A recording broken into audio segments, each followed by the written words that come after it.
You're listening to Bourbon, Beards, and Belvederes, the podcast where whiskey, cigars, and beard products aren't just a hobby, they're a lifestyle. Hosted by Adam, Paul, and Jerry, three guys with real experience, full beards, and even fuller glasses. Each episode serves up thoughtful tastings, laid-back cigar talk, and honest takes on beard gear and beyond. From top-shelf pours to everyday essentials, this is the place where conversations flow as smooth as the whiskey. So, pour a glass, light one up, and enjoy the ride. This is Bourbon, Beards, and Belvederes.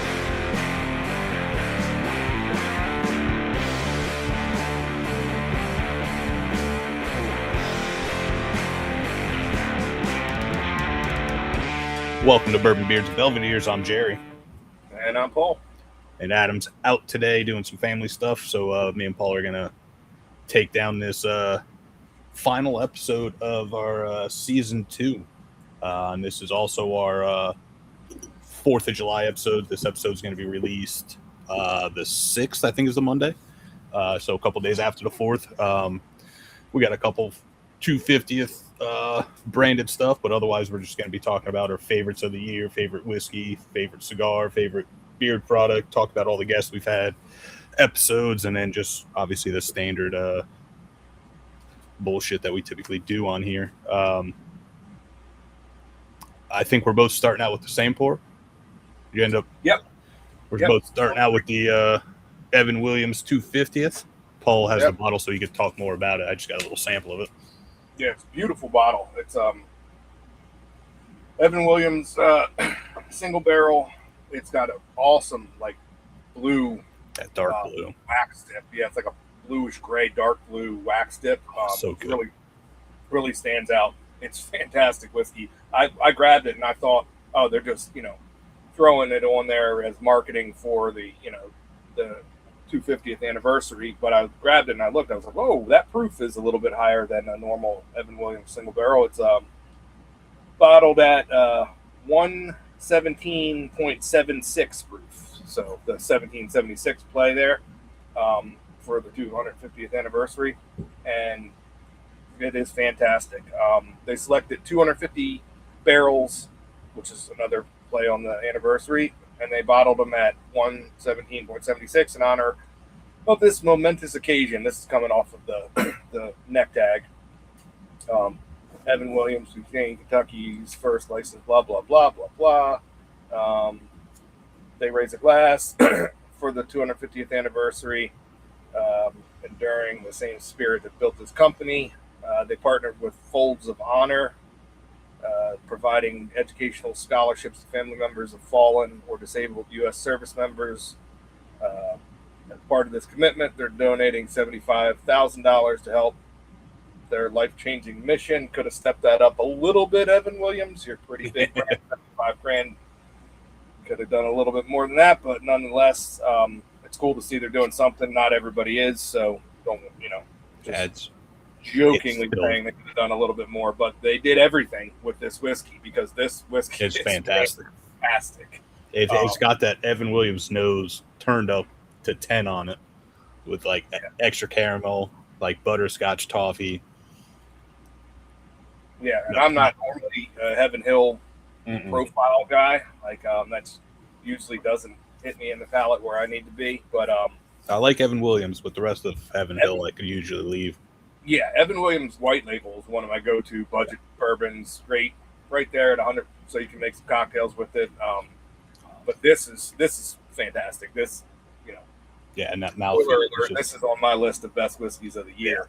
Yeah, it's velvety. It's lasts on the palate. It's $45. Something like that. So if you see that Evan Williams red, white, and blue label with the whole neck is dipped in blue, like a darker blue wax, grab it. Trust me, grab it. There's limited supply of it out there, and it's cheap and it'll blow you away. I was floored. I thought they was just going to be the same stuff. That's what I thought. That's why I didn't pick it up the first time.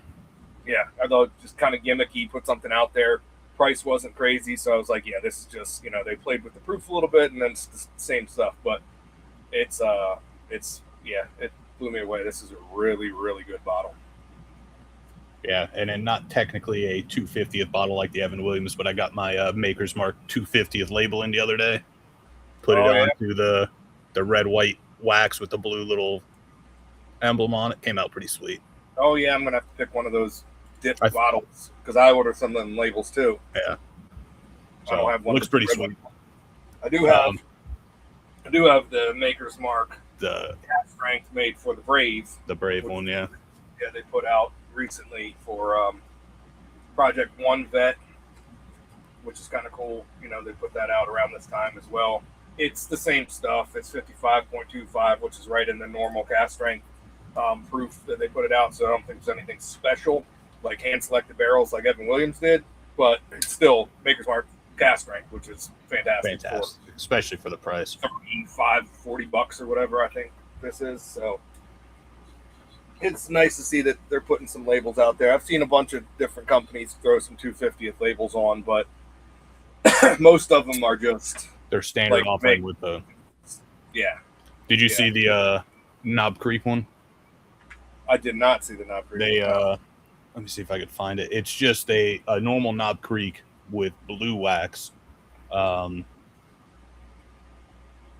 it's just a standard like 9-year. But it looks pretty sweet. No, I don't want a website. I mean, I like the different, the playing with the. Oh yeah, no, that's cool. One's got the flag on the bottom. Yeah, that's a cool bottle. It's a cool one. It's the standard Knob Creek. So, which is still, 9 years. I mean, I'll take that 9-year over the 12-year most of the time for the price, and the 12-year is good. That 9-year is good enough. 12 years is probably my favorite, especially now. At least around here, it's starting to come back on the shelves for like $60. Yeah, if you can find it. Hell, I mean, we got an email or a text message the other day from one of those bourbon selling websites that Booker's was $79.99, which is like music to my ears. So let's make apparently that a local store here pulled out 250 labels and marked them all down, and I guess Booker's was part of it, and they're selling them for like $79.99 local here. Which I would love to see Booker's get back down to that price because I would buy more. Yep, I'm gonna buy all day. I was when it was $80 before. I have 2 bottles. Both of them were. One was $74.99, and I think that's the one you picked up was $74, wasn't it? Yeah, Jerry's. And then the one that I've had was $79.99. So they start coming back down to that. I'm picking them up. I was for a while there. I was trying to get all 4, or I think some years 5 bottles a year that they put them out, and when it was in that $79 range. And when it got up to like the 140s, 150s, 199 around me, I'm like, it's fantastic whiskey, but it's just getting too much. Once it's in your head that I used to buy this for $80, I can't buy it for $160 anymore. I don't care. Like, I know there's inflation and whatever else, but that's why I don't buy as much Henry McKenna as I want, because that's one of my favorite whiskeys of all time. But I used to buy it for $40, and now it's coming down. It's like 65 around me, which I can pull the trigger on for that. But when it was $199, I'm like, I used to get this. I have bottles in the cabinet that still have the sticker on it that say $39.99. I can't pull the trigger at $199 and feel comfortable about it because I know that they made it for $40. They can still make it for $40, So, and hopefully with these prices coming down, hopefully it will hit 40 again here soon, or 50. Well, yeah, I'm gonna. Yeah, that'll be coming out here soon in the next couple months. I'm gonna put a shout out to anybody who's listening that helped me find a barrel date for my kid's birthday, because my kid's name is McKenna, and they write the 10-year on it, and her birthday, the 10 years will be coming up this December. When I'm seeing the 14s and some of the early 15s on the shelf now, but I need to find that date for her. She thinks it's pretty cool every time, I take her into a store or something to grab a bottle. She's like, "Do they have my bottle here? Do they have my birthday on it yet?" And I'm like, "Nope, gotta wait a few more months." But we'll do our best to find your birthday date and put that up on the shelf. Yeah, that'd be kind of cool. Yeah. But yeah, real quick, we'll talk more about it towards the end once we smoke through it. But we're also smoking the CAO America. This is the 250th edition with the nice little 250 band on it. The standard America is where'd it go? Wrapper is Connecticut broadleaf and Connecticut shade, so same thing with the little barber pole look to it. But the binder is Brazil, filler is Dominican, Italy, Nicaraguan, and U.S. Connecticut. With this one, the 250th one, you're looking at the same broadleaf and shade wrapper, but then the binder is U.S. Connecticut and the filler is U.S. broadleaf and U.S. Pennsylvania, so it's all American tobaccos inside it. So far, we're only a little bit. This one is a 5.5 by 55 box press, so we're just, at least I'm just starting to get into it. Yeah. A little bit of spice, not much, just like a very little tint in the back. It's like a darker. I said earlier it was like almost like a dark roasted nuttiness, almost kind of teetering on like mocha. A little bit of earthiness in there, but kind of excited to see how this goes, see if it opens up a little bit or if it stays the same. But so far it's smoking great. Nice little burn line. I had to touch up once just because I lit it and then let it sit, but otherwise it's smoking great. And once we get through it, we'll talk about it more. But otherwise we're just going to be talking about our our favorites of the year and different pours and guests and cigars and everything that we've done. So I'll echo your notes on the cigar so far. It's medium, getting to medium plus maybe, but I think it's more of the darker notes that make me feel that medium plus, because it's just it's dark, rich notes. Yeah, mocha, there's a nuttiness, earthiness. It's really good, beautiful cigar. I love the wrapper. Yeah, I love the barber poles. The band, the band's pretty cool too. Pole, the barber pole style is awesome. It's a gorgeous looking cigar, and you said it's like $10, right? Yeah, I can't remember. Can't remember exactly where I picked it up, but the notes that I was just reading off of was from Neptune. Single cigar. Where's the price? I want to see shipping. I want to see price. There it is. Single cigar, $9.50. They say MSRP is $99. Box of 10 is $99.99. So you're looking at $10 a cigar, which is, I'm pretty sure that's what I picked it up for. 10, $11. That's a steal so far in the first third. This is, you could have told me it was $25 and I would have been like, yeah, I get it for the we almost did smoke. We did almost smoke a $21 cigar. I was thinking about grabbing those J.C. Newman Americans with the 250 band, but we've already smoked the American, and it's the same cigar, just with the band on it. This one was different, so I was like, let's do this one.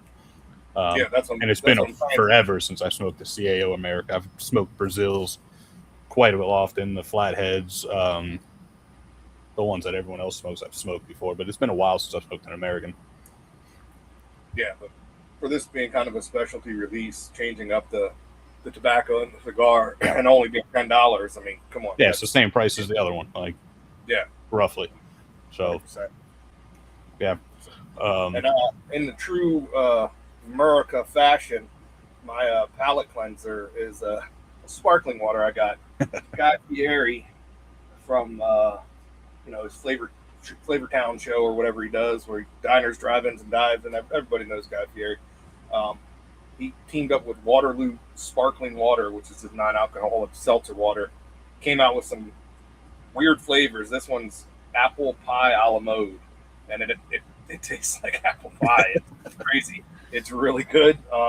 Other ones, root beer float, coconut lime, and limoncello or something. All of them are really good. So if you're in this grocery store and you see these, just check them out and try them. This apple pie and the root beer float ones are like, makes this, whatever weird chemicals you put in here to mimic that flavor is probably killing me, but it's really good.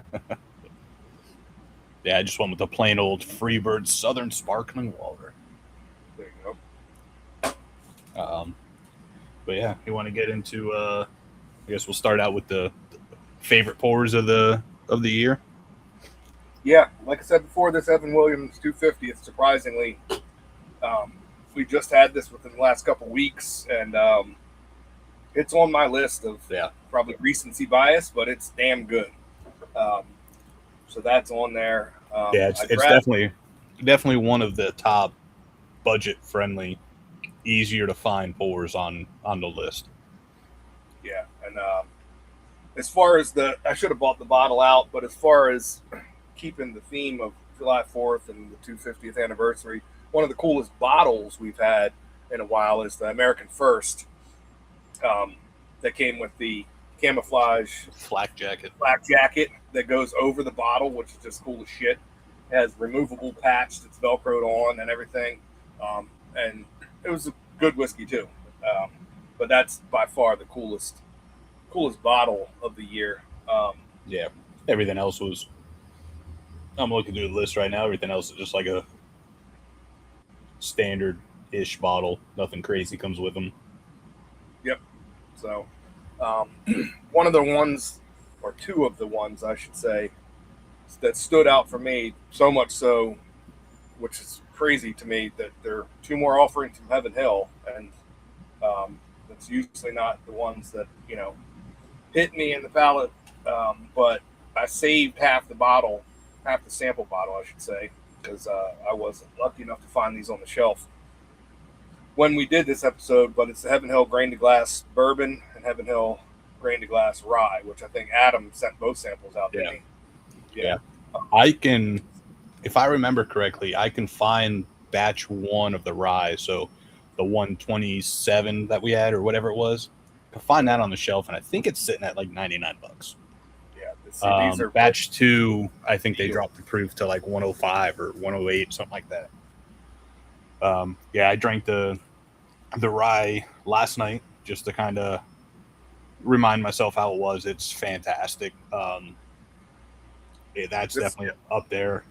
I'm drinking the bourbon right now, and I have the rye to go back to. Every time I come out here and I sit down and record, I look at these little bottles that are sitting on the table in front of me with a handful of samples that I've only drank half of that you guys have sent me because I'm saving for whatever. Decided to save a little bit for the future episode or something, or for me to drink this at the end of the year. And these two, I reluctantly saved a little bit because I wanted to drink them all when we had them. They blew. Oh, there you go, America fireworks in the background there. These were definitely in my. Just drinking it again, I think top 3 of the year. Both of these are in it. I got to try the rye again, but I remember on the episode being blown away by both of them, and so far this bourbon just wow. I only brought one glass out here, and I still got, I don't know, 3/4 of an ounce of the Evan Williams. I'm just going right out of the sample bottle. Sample swig.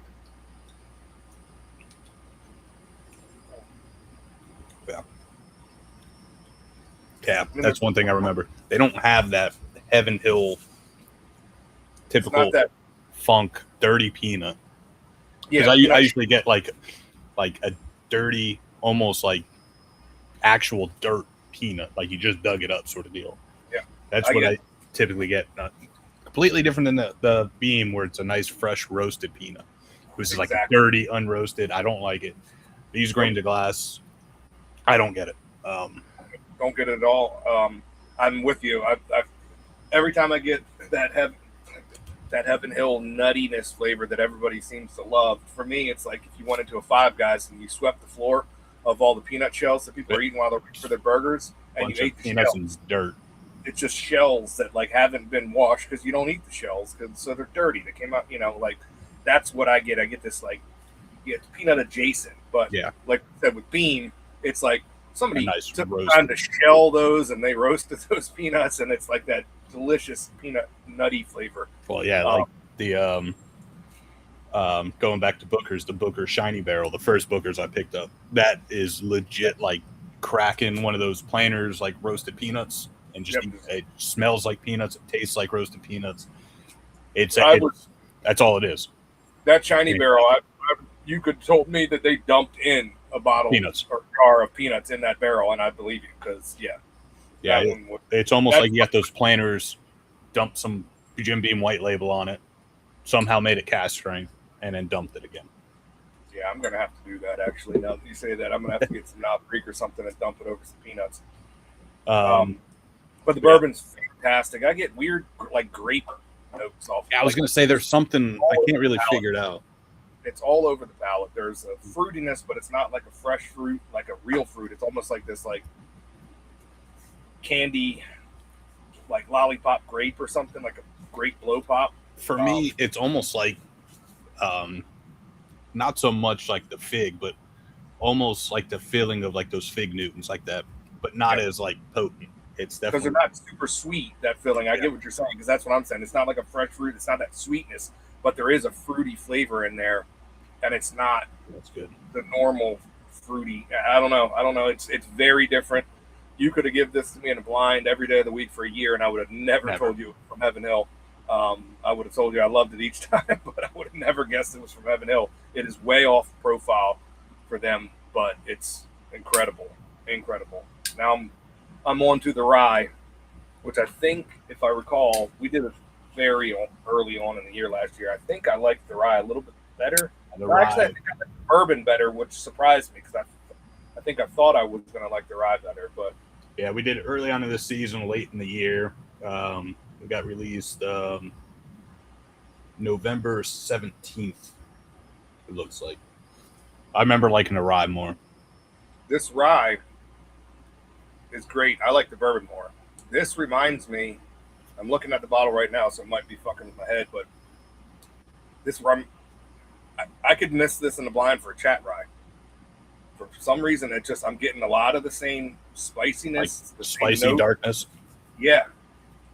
And it's probably because I'm looking at two chat ryes right in front of me, which popped in my head, but I've had a lot of chat rye this year. We went to chat. That's going to be a fun episode when we do those side by side. Because we went. I haven't tried the one that the one you picked up. I haven't tried, but I have two ryes myself, and they're both fantastic. Yeah, and so we've had a lot of different barrels of chat rye this year. For some reason, that just kind of jumped into my head, but this is incredible too. This is probably definitely top 5. The bourbon's in my top 2 of the year, I think.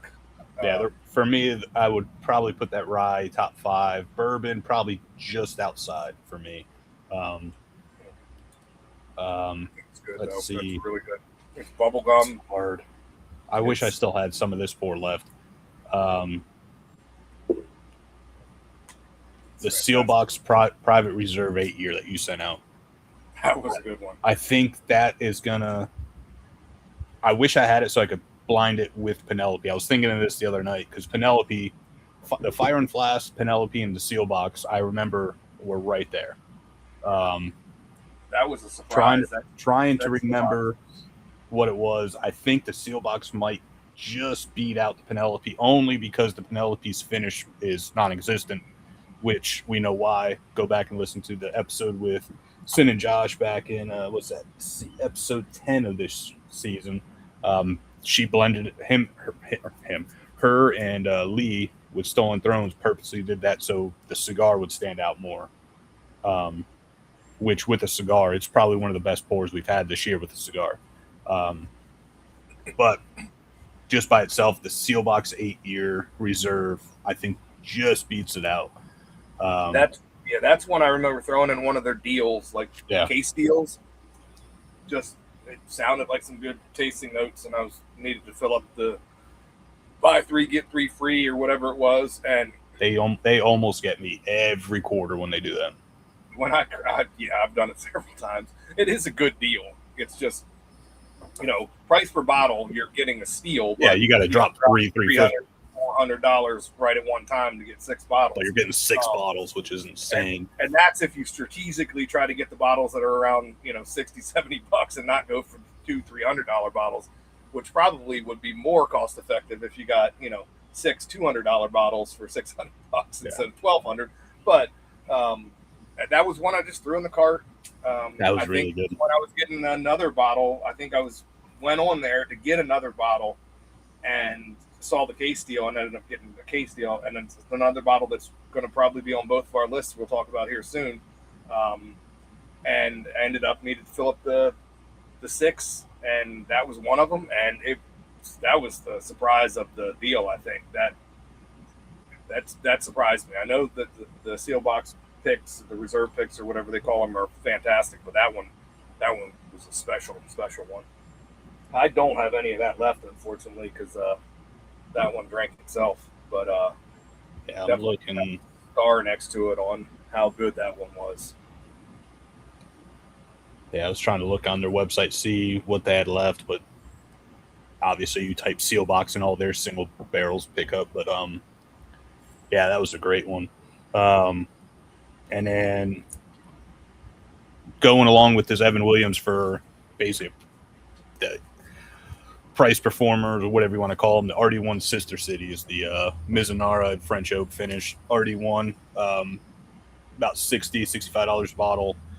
It was a limited edition or limited release, but I could still find them on multiple shelves around here. I'm on my third bottle, and that's not including the bottle that me and a couple guys finished at the distillery when we were hanging out with Barry when he was still with him, and our local society here. We popped the bottle and we pretty much finished it by the end of the night. That is one of my favorite go-to off the shelves. Hopefully it stays on the shelf longer. Hopefully people don't listen to this and go snatch it up, but I love that bottle. Yeah. 1.2 proof, I think it is.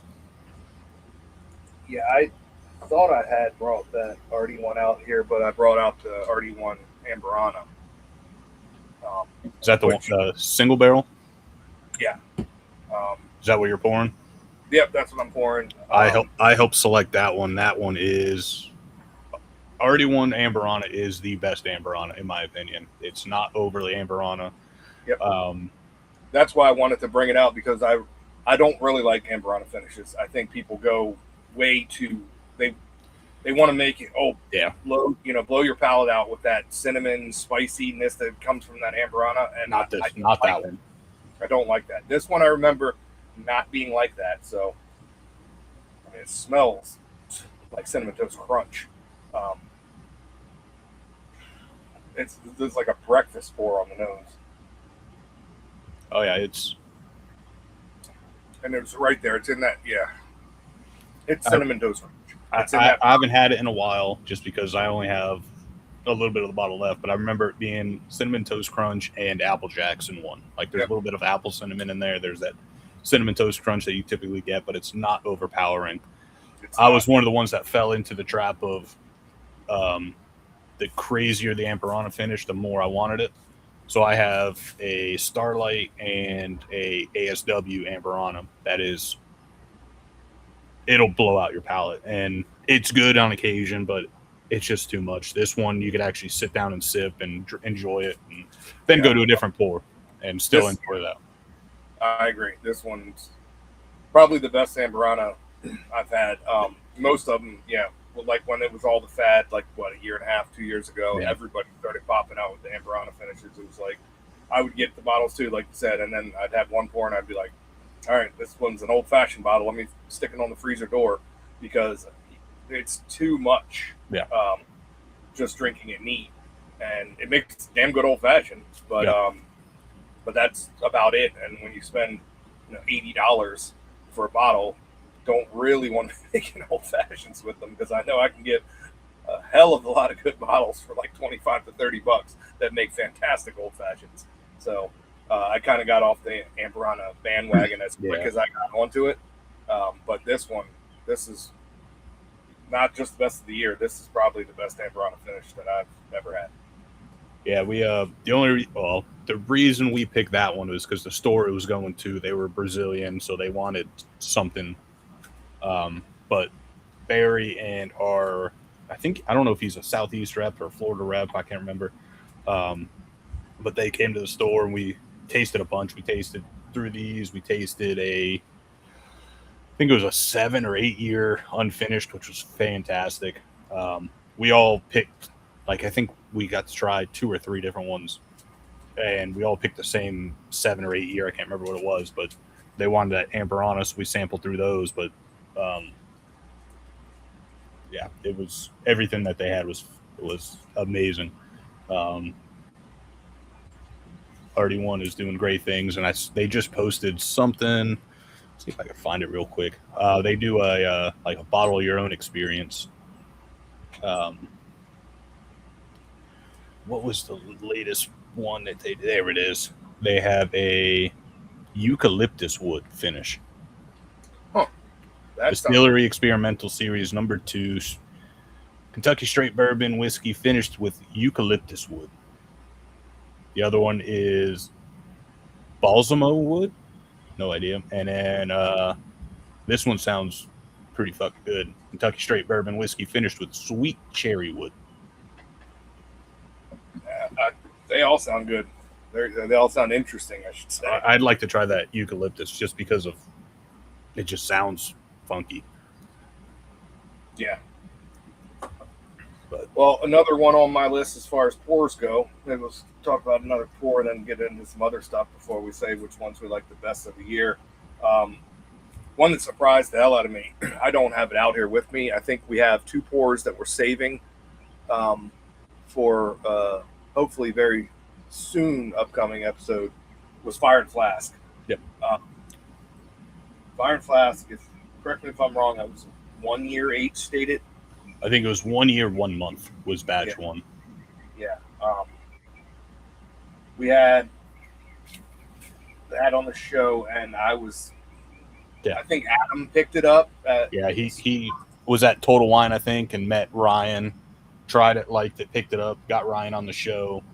And he sent it out, and I was like, all right, like 1 year pour from like kind of a small, distillery I'd never heard of. And then I think he sent it in one of these brown bottles, these brown Boston rounds. Once I poured it in the glass, I was like, holy shit, like what are they doing? Are they like rapid aging this or something? Oh, nope. Once we talked to Ryan, told us what he was doing. It's fantastic. It's incredible. Yeah. Fire and Flask, look for them. We have Adam sent out. That's why I don't have it out here. I didn't want to drink it. He sent out batch 1 again, a second sample, and then the newest batch 4. Well, it was either 4 or 5. I don't think it's the newest, but the newest one that he found. And we're gonna reach back out, get him on again, talk about that. He's got a new Patreon. That if you sign up for one of the tiers or higher, you get entered to win a bottle every month.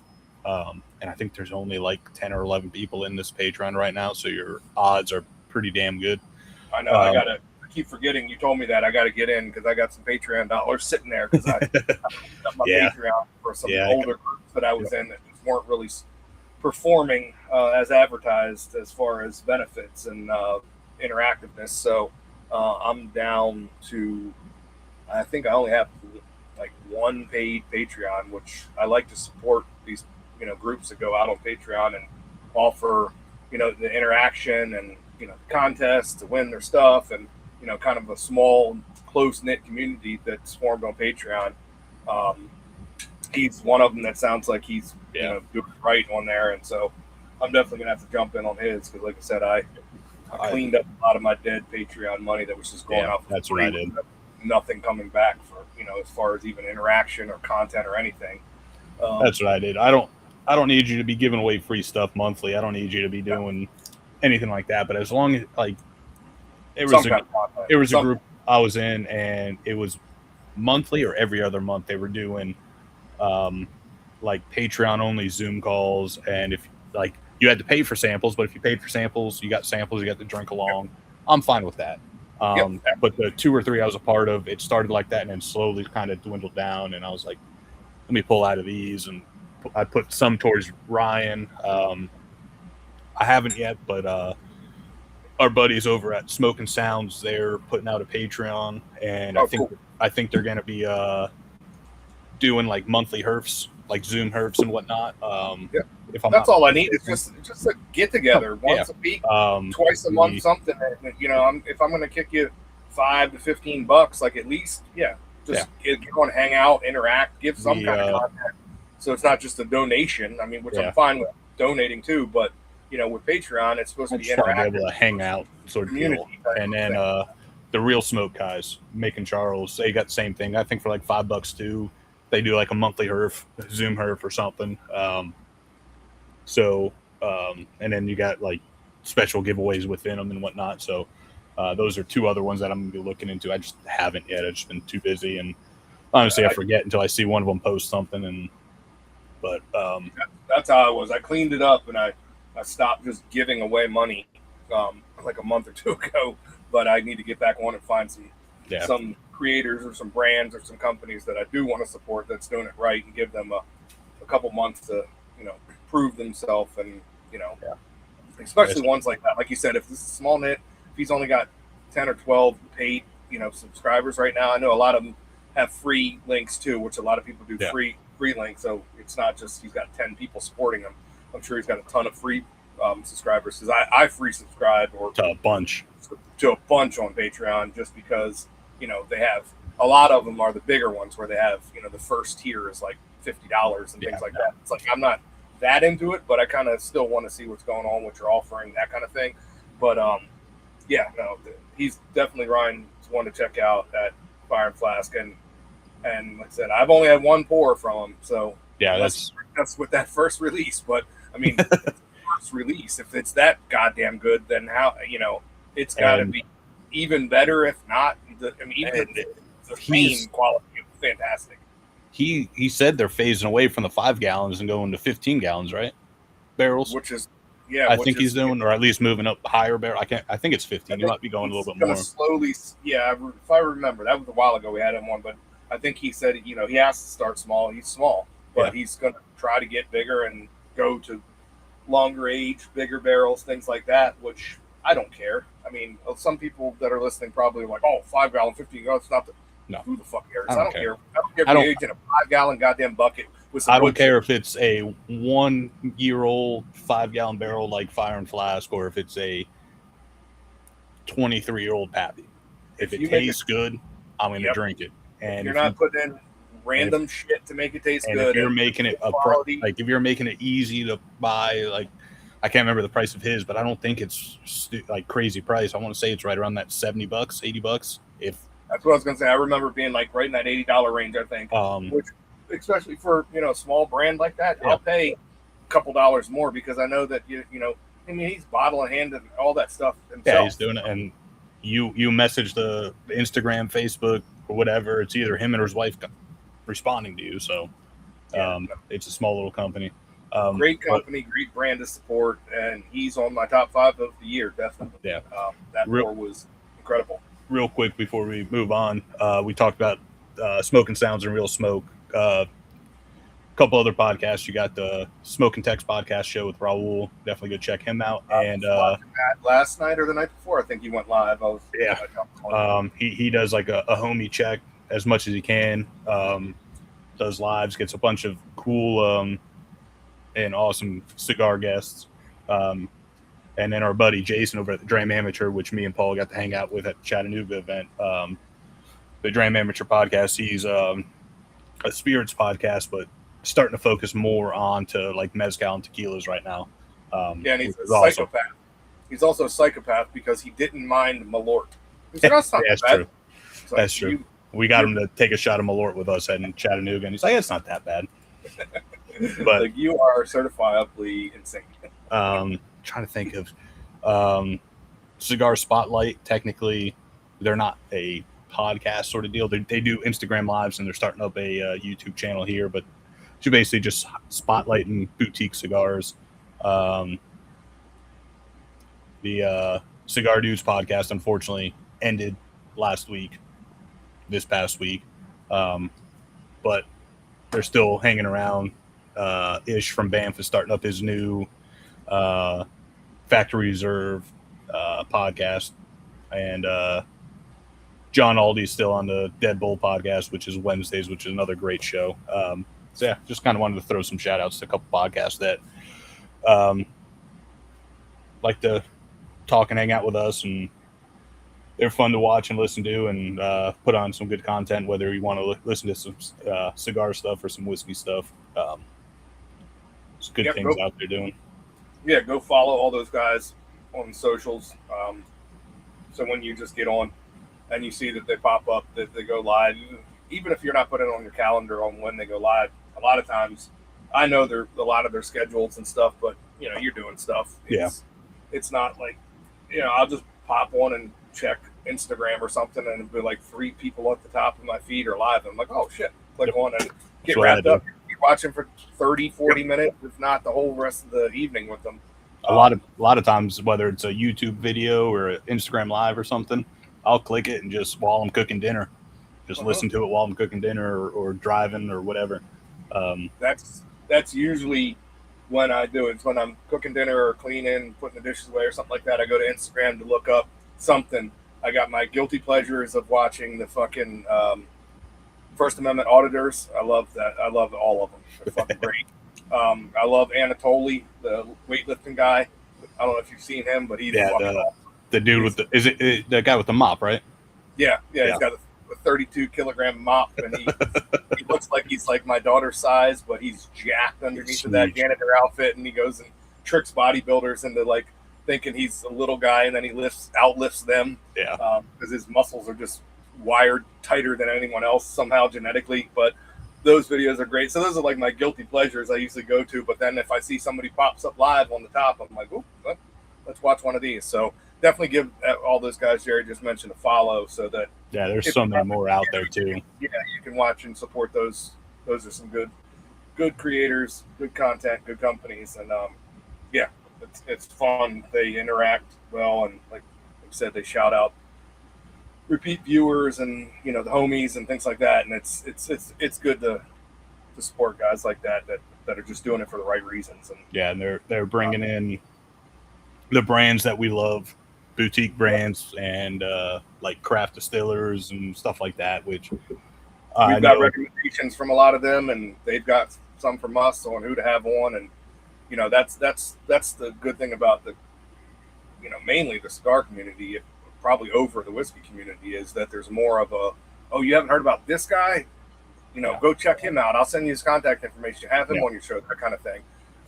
So it's definitely fun and good to support those. The one thing I found out about the cigars is you might not like this CAO Brazilian or this American, but try the Brazilian, it's different. You might not like the Dissident Soapbox, but try the Rave, which is the lighter one. They got all the different lines, and they all have different profiles with whiskey. Obviously, we talked about Heaven Hill. They got like that basic profile. The whiskeys might taste the same or different, but the base profile is still the same.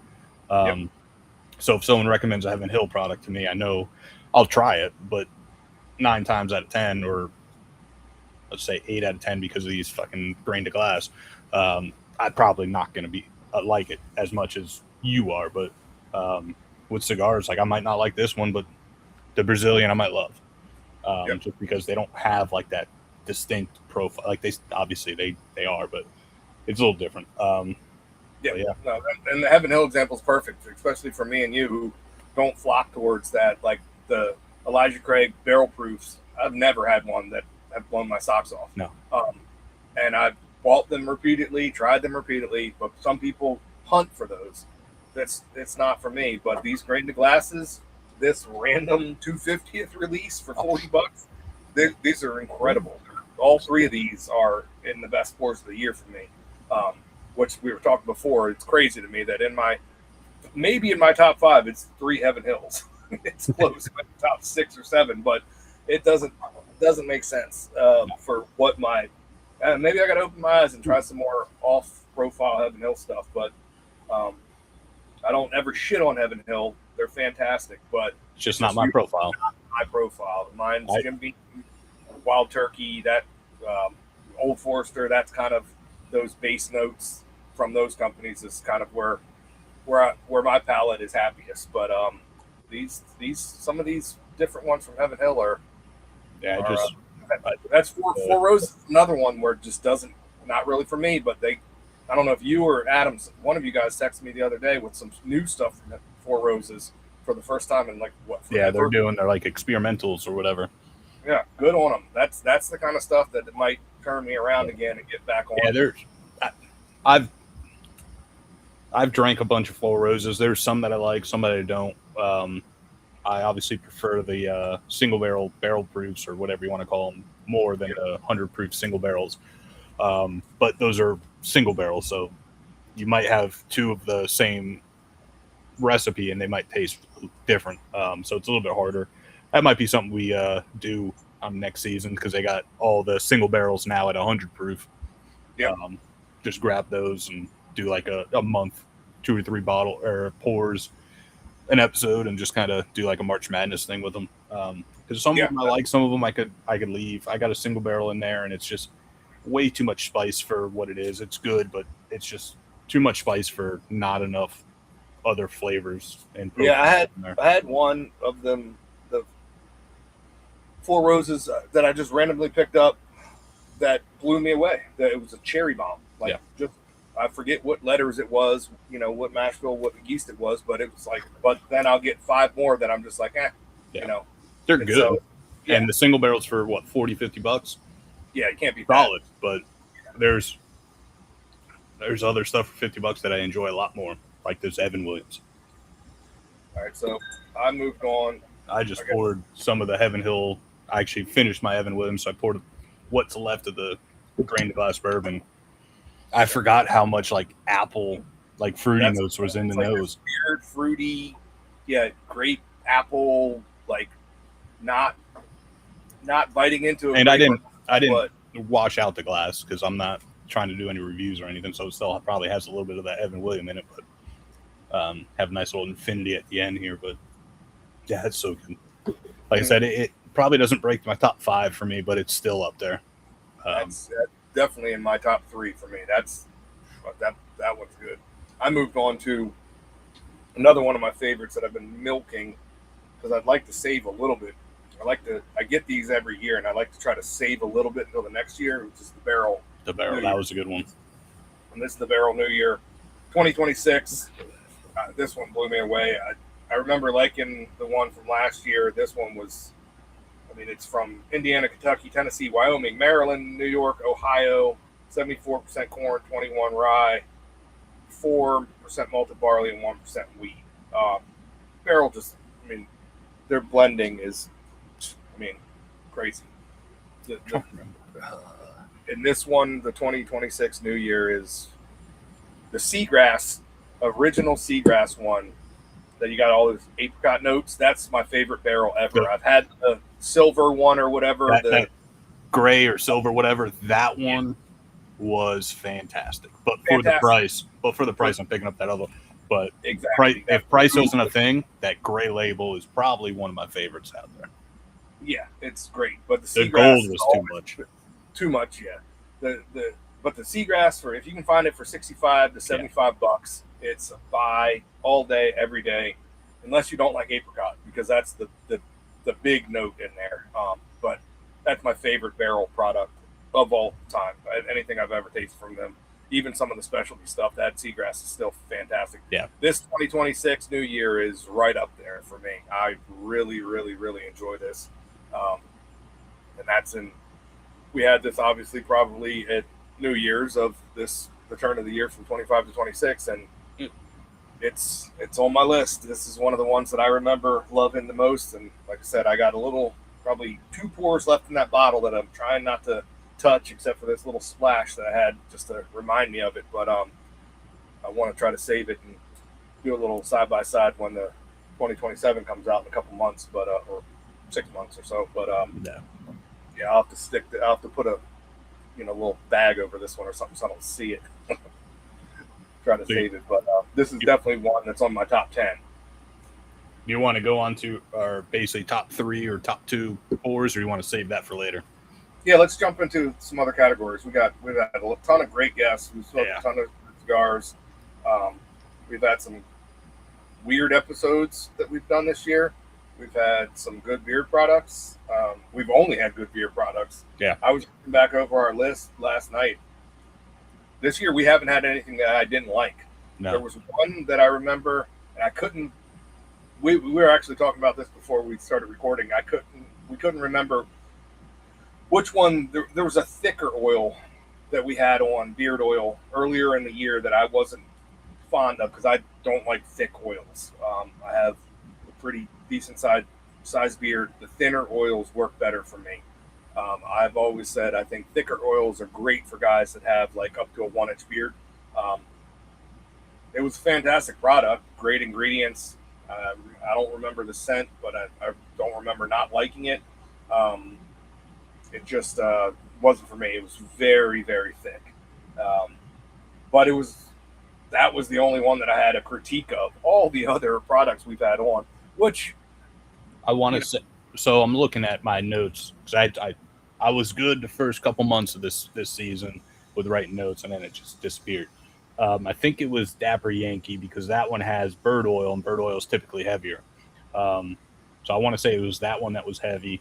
And it's not a bad product. It was probably my least favorite beard product this year, but it's not bad.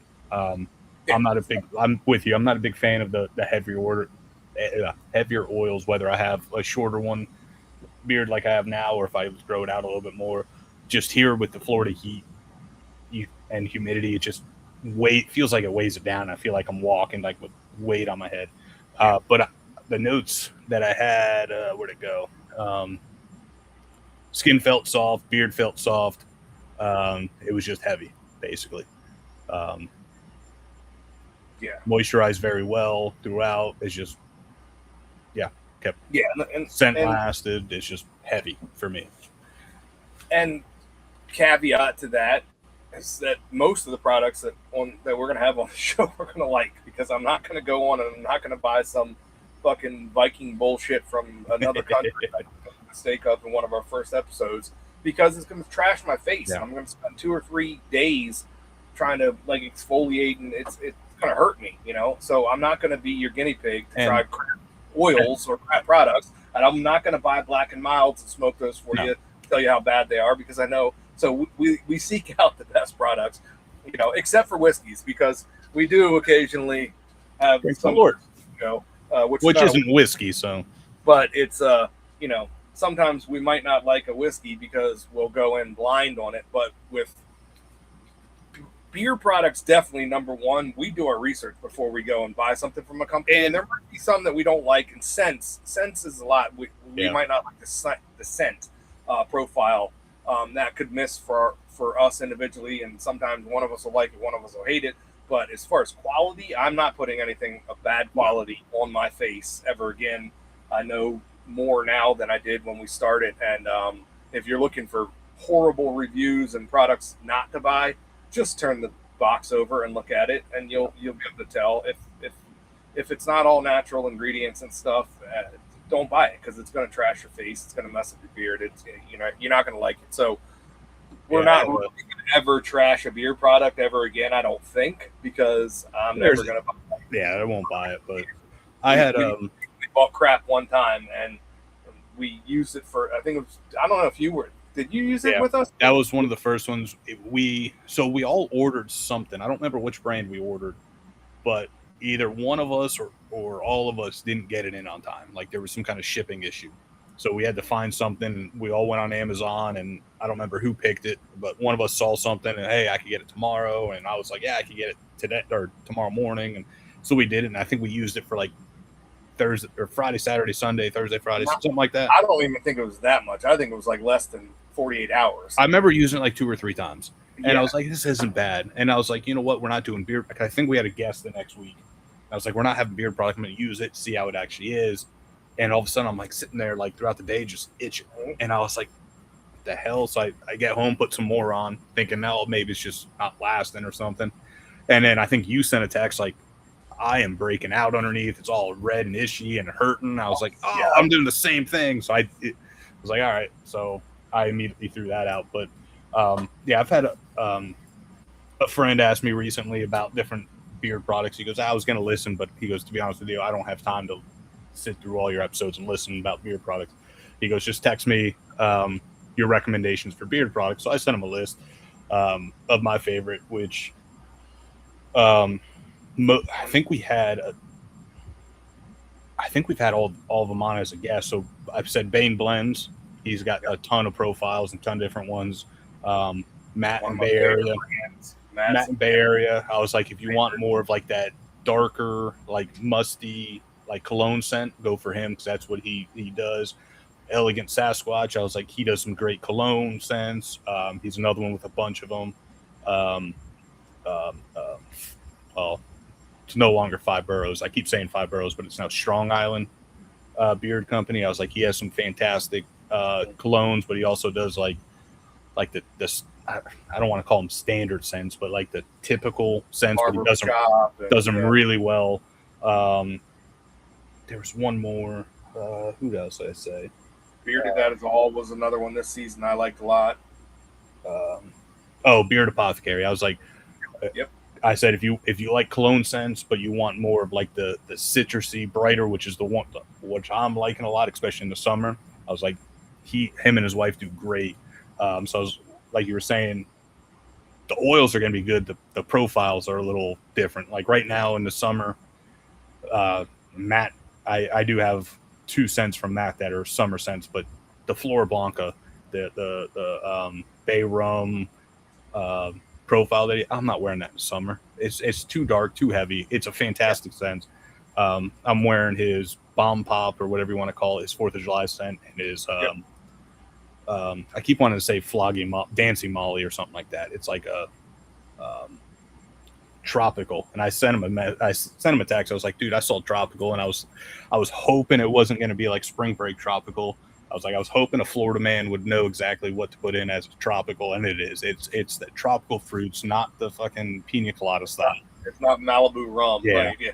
He goes, no, fuck that shit. I was like, I would imagine a Florida man would know exactly what to put in for that, but yeah, my preferences change with the summer. Like I said, Bay Area, I kind of go away from and pick up more of the Beard Apothecary and the brighter scent clones. But come wintertime and fall time, I'm picking up more of matte stuff with the darker stuff. Just the way it is. But what was the other thing? Oh, and then with using products that are good, we got to the point where we've had Jacob on from BainBlends. We had John and Tony from Beard Apothecary. Twice this year, I think. Jacob. Yeah, we had Bain twice this year. We had Chris from Elegant Sasquatch, Bearded That Is All. We've had a couple good beard guests on, and they're giving us recommendations. Hey, reach out to this guy, or they're telling their friends to reach out. And so, and honestly, if Matt or Jacob or John or Chris have like, hey, check these guys out, they're doing great things, I'm gonna believe their palate and what they believe, and gonna check those companies out. So it's getting to the point that we're getting recommendations from other companies, or other companies are reaching out to us because of these guys are reaching out to them, be like, hey, talk to these guys and see if you guys get them on. So we got a couple coming on next season. Looking forward to that. But yeah, I'm not putting any shit on that isn't recommended or I know isn't good. No, and this might be cheating, but my scent of the year is one that we haven't talked about on the show released yet. We had it on the show, and I've been using the shit out of the oil. But we haven't released the episode because we're trying to reach out and get these guys on the show. MF Beard Company, their scent Apple Sauced is my favorite scent of the year. It's cinnamon applesauce. It's legit all that. Take that little cup of Mott cinnamon applesauce or White House cinnamon applesauce that you get in the 4-pack and just rub it all over your face. That's what it smells like. It is so good of a scent, especially probably, and that crosses, like you were just saying, seasons, because I want apple cinnamon in the fall, in the winter, in the summer. I use a great scent, and it's such a good oil. I use that one and BainBlends. What's the name of it? I can't remember the name of it. Harvest something. It's an apple tobacco style scent. Those two I used the hell out of in like October, November, December, and then I haven't really touched them since. Yep, but that one is, you'll hear us talking about that one soon. But if apple cinnamon applesauce kind of scent is in your wheelhouse, check out MF Beard Company. We're going to get them on the show, and I got a couple other ones from them. They sent us a whole, because I reached out to them a while back, like, hey, because I don't like trying to book guests more than like 2, maybe 3 months in advance. Like, I don't want to be like, hey, in December we want you on, and then all of a sudden something comes up with them, something comes up with us, and I only want a couple months in advance, just make it easy. So I was talking to them, and they kind of had like, they were like, I messaged them. I was like, hey, I'm on vacation. When I get back, I'll reach back out to you guys and we'll order some things. And they've had some influencers or other podcasts reach out to them. They didn't mention who, which is fine because I don't need to know who, because I probably would have called them out. But they reached out to them, like, hey, come on my show or come on my YouTube, Instagram Live or whatever, but I need you to send some free shit. I'm like, no. First thing I said is, once I get back in town, I'm buying stuff. So he goes, yeah, it's and we talked about it for a couple days, going back and forth. And I ordered, I think, a sample pack. And I get a message. I was like, hey, I just got your order. How many guys are in the show? And I said, hey, there's 3 of us. He said, send me their addresses. All right. Thinking that he's going to send like a sample pack. He sent everything they had. I think we got like 5 full sizes, the sample pack, this and that. And I was like, dude, you didn't need to do that. He's like, yep, we just got to work on time for me to get, or us to get on, sort of deal. It was incredible. Yeah, love their products. They're probably going to be on my list next year again. But yeah, the quality, fantastic. Their prices, I just looked it up again. It's like $9.99 or something like that. It's crazy cheap. I mean, and the quality is fantastic. Their scents are great. I'm not wearing the applesauce today. I went to a celebration of life. I forget what it's called. It's pine and something else. Yeah, I don't know the names, but I can see it's like that green label. Green label's got a little guy on it. Yeah, I forget the scent. I'll have to look it up. But either way, check them out. Definitely, you'll hear about them a lot more. Yeah, this season. We're going to definitely have them on, and we got a ton of product from them because they were way too generous. And that's not the reason I like them. The reason I like them is because they're great products. Product is fantastic. Some of the scents, I can't think of them now. There's a cherry scent in there that I have from them. I think that's incredible. They sent, like I said, Jerry got the sample pack of all the scents essentially, and then they sent a bunch more. So there's so much product I've been using of theirs, and I've loved it. It's been great product. It's not like Viking Revolution, which is the product that we were talking about before that you can buy on Amazon or not buy on Amazon.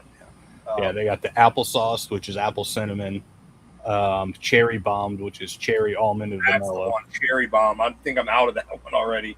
That one's fantastic. The one that you were talking about was the Myth, which is sandalwood and cedar. Yeah. No, is it sandalwood and cedar? I thought there was a pine note to it. I think there was one. The green and white label one. Yeah, that's might be that one. I thought they had that looks like one. That might be it. I thought it was pine, but maybe the sandalwood was giving me pine. But yeah, the ones I like from them is the Alpine Mist, which is like a fresh mountain air. Yeah. Which, when I try to describe it, I describe it as like, it's going to sound terrible, but that like that standard Febreze air freshener spray. It's that, or it's the way that Febreze wanted their smell to spray. It has that similar profile, but doesn't have like that chemically smell, that fake smell to it. Yeah, that aerosol. The man is the other one I use, which is citrus and amber, and then I picked up the Stormwatch, which is rain, ozone, and sea salt, which is fantastic. And they just released their Liberty recently for the 250, which is aged tea, ocean water, and fine spices, which sounds fantastic. That sounds interesting, yeah. But more to come from us on them because whether they're on or we just get their products, because we haven't reviewed their products and we've talked about them multiple times on here. Yep. Yeah, so that's my favorite scent of the year is the applesauce. Favorite scent of it's hard because we've done so many. My favorite product of the year though is Jacob's what do you call it? Salve. Yeah. Whatever, I forget what he calls it, but it's like a salve. It's like the eczema and psoriasis and whatever. I rub it on my hands. My wife uses it on her hands, especially in the winter. If you have dry skin or anything, you rub it on. I've rubbed that shit on my, not bald, but I shave my head with zero clipper. I'll take it after I rub it on my hands and rub it on my head. It's incredible. It's such a great product. I think he said he made it for people with, like kind of like minor skin conditions. Yeah, he's got stuff, and it worked. If I remember correctly, he's got bad rosacea. His wife has eczema. I want to say his kids got eczema, so he made the product for them, and then he's like, all right, if it works for us, let's try to make some money off it, just kind of make it cheaper for us to keep using, sort of deal. And it's fantastic. Awesome. It's probably my favorite product from a beard company of all time. Is that, and it has nothing to do with the beard. I mean, like I said, my wife uses it. I've bought multiple jars from him. She's for hands, elbows, especially in the winter. Like I said, I put it on my face, my head. Like it's crazy because when you first open it, it smells like almost like the olive oil that you get at a restaurant. I was going to say, it almost smells like a marinara sauce. It's tomatoes. Like that little dish that comes out with bread at like an Italian restaurant. It's got some herbs in it and stuff. And so you're like, I don't know that I want. Once it's open for it, just, I mean, the smell's good off the top. It's definitely kind of like an herbally kind of savory note to it. But after you use it 2 or 3 times, it almost goes unscented. I guess once it knocks off or get some air to it, but it still works. You get used to it. You get. I bring it to work, especially during the hockey season. My hands get cracked, and I get eczema when I start messing around with the cold ice and whatnot. And in our office, we got our office desk and chair, and then we got a little like lounge couch, love seat, whatever you want to call it. And I was sitting on the couch when my other coworker was sitting at the desk doing some work, and I opened it up to rub some on, and it's like, what the fuck are you eating? And he turned around and he goes, what do you have in that jar? I'm like, it's just like hand cream. You want to use some? He goes, it smells like you just started cooking like some like chicken parm or something like that. So like randomly, like he'll walk back in the office and I'll be sitting there rubbing it on. He goes, you got that chicken parm shit there? It's so good. If you ever want to use it, just grab it. It's good. It's definitely has that smell to it, but it works fantastic. I'm trying to look through the list right now. Like I said, I mentioned my favorite, the BainBlends, Beard Apothecary, Bay Area, which I don't think we didn't have on this year, but whatever. We talk about them enough. Bearded, that is all Elegant Sasquatch. Some of my favorite products, I use them all the time, but my favorite scent that I think I have right now is from Beard Apothecary. It is their Siren's Call. I'm trying to find, there it is. So Siren's Call, it is bergamot, tangerine, jasmine, and it's, like I said, I like that bright citrusy style cologne scents right now. So I just ordered some of that. They just released, well, not just released, but for Father's Day, they released a Father's Day scent called the Captain Teat, which goes, it's basically homage to Tanya's father. This one is spice, bergamot, and amber. That's another fantastic scent.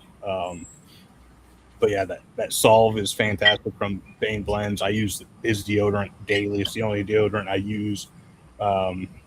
It's crazy. I've talked so much good things about his oils, but my favorite products, even though his oils are fantastic, and some of my favorite products that he has is the solvent deodorants. Yeah. But yeah, we were talking beforehand, the Dapper Yankee, Monster Flesh and More, were the two I couldn't remember because we had them. They were some of the first ones we had. They weren't bad. They just weren't they were heavier, I want to say. And then I think the Monster Flesh, the scent profile didn't really work for me, but the oil was good. So those are probably my bottom oils, but they were still fantastic. They just didn't work well with scent profile or the heaviness for me. But we had Warlock on. We had their product on, and Dead Man's Beard Co., which I have reached out to both of them about getting on, and we just got to set up times. And I'm sure you'll see Chris and Jacob and Matt and John and those guys back on second and third times come on soon eventually, because they got some cool things coming out and whatnot. So yeah, we've had some really good, looking at the list, we've had some really good products this year. Yeah, like I said, we're not going to make that mistake again. I'm not putting any crap in my face.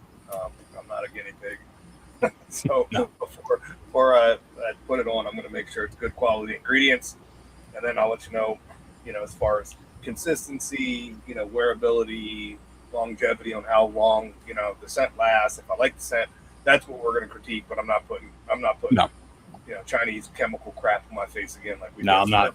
Nah, we don't need to be guinea pigs just for a click here and there. I'd rather use some stuff that's actually going to work. Yeah, and promote these good brands Yeah. instead of shitting on bad brands, which I'm all for, but I don't want to test them. Yeah, no, I don't even want to test them on my hand or my arm. None, definitely not my face. But that being said, we had a lot of episodes too where we did not just drink bourbon, whiskey, and stuff like that this year, which was kind of fun. We did tequila finish episode, and we're going to have a tequila episode coming up here soon, I think. Yeah, too. I think that's going to be our last episode or 2 episodes ago. I think I said second episode, but I think we're going to take next week off. And then I think our first episode is going to be a blind tequila sample. Yep, which smelled fantastic. They're so good. I blinded them twice. Yeah, one of them, none of them, there was no wetness or anything, but one of them definitely evaporation leaked a little bit. All the bottles were still full, but the package I opened up, I was like, whoo, this smells good. What I think it is so when you send samples, there is like the smallest air bubble possible in the bottles. Yeah. I'm trying to do that. But I think what's happening is some gets on, like as I'm pouring, it might hit the lid and kind of drip down, and I don't wipe it off, or I think I do and it doesn't. I think that's what it is. But yeah, those, I blinded them. The 3 that I sent out with the This Pours on Me, which I wrote, it's the Tequila Ocho barrel proof repo, which is fantastic. I blinded them twice in the same day. I drank through them, sat around, ate dinner, and then went back to them. I'll probably do it again this week and next week right before we do it. Just do it a couple times because they all taste fantastic. But yeah, that Bear Fight and Chattanooga tequila finish ones, that was a fun one. 2 great whiskeys. Finished in tequila barrels. Yeah. That was fun. We're going to have a coffee episode coming up here during Football season. I think we want to pick one of those overseas games that starts at 9 a.m. our time, so we can record early and have some coffee finish / product / cigar. We got a coffee, I think, infused wrapper or something. With you got a coffee cigar you sent out. Coffee the Bibb and Tucker Gold Coast, I think, which was their coffee roasted finish one. We got a whole coffee episode coming up. Yeah, we got like 3 pours of whether it's coffee infused or flavored, whatever. A coffee cigar, the MF Beard coffee mocha, whatever they call it. And I think we're going to start out as our palate warmer is going to be the Bubba's Pancake. Oh, yeah. Flavored whiskey. That one's something special. Yeah, it's just to kind of do a little breakfast episode while watching football. That is definitely breakfast in a bottle. It's going to be a fun one. Super it's either going to be a fun episode or a terrible episode, but I think it's going to be fun. We did. We've had a bunch of different brandies. I think we had a brandy side by side on here with Copper and Kings and the Laird's. The Laird's brandy, which is one of the the oldest brandy registered brandy distillery in the United States. We did. I just happened to look down. I have them right here. When we did the White Dog shootout, Yep. We had the Buffalo Trace mash bill number 1 White Dog. We had the Law's Choice from the Laws Brothers. Yep, that was a good one. Yeah, really good. All 3 of these are really good. And then we had the Virginia Lightning. Oh, the Virginia Lightning, yeah. Yeah, which was I remember that one I had because I got a buddy who has a family farm in Chatham, Virginia, and they had that there. So I took some of that, and I think we had some lemonade or some fruit punch or something, and that's all I drank. Just poured a little bit of that 100 proof White Lightning. Yep. And just drank that on the farm. And that's from Belmont Farm Distilling in Culpeper, Virginia. I bought that bottle there, I believe. Cool little setup they got there. Back in the early days of moonshiners, that you can still see it because Tim Smith still distills there for his legal stuff. But yeah, no, that was a fun episode. We did the Irish episode. I'm about to say the Guinness, the Shanky's Whip. The Shanky's Whip was a surprise of mine for the year too. That comes in like, you can get like a 50 ml, just little airplane bottle, or you can get a 2 ounce like can. I think that's what I sent you guys, right? The little can. Like you could also buy a 375 and a 750 bottle, but yeah, that literally just aluminum can.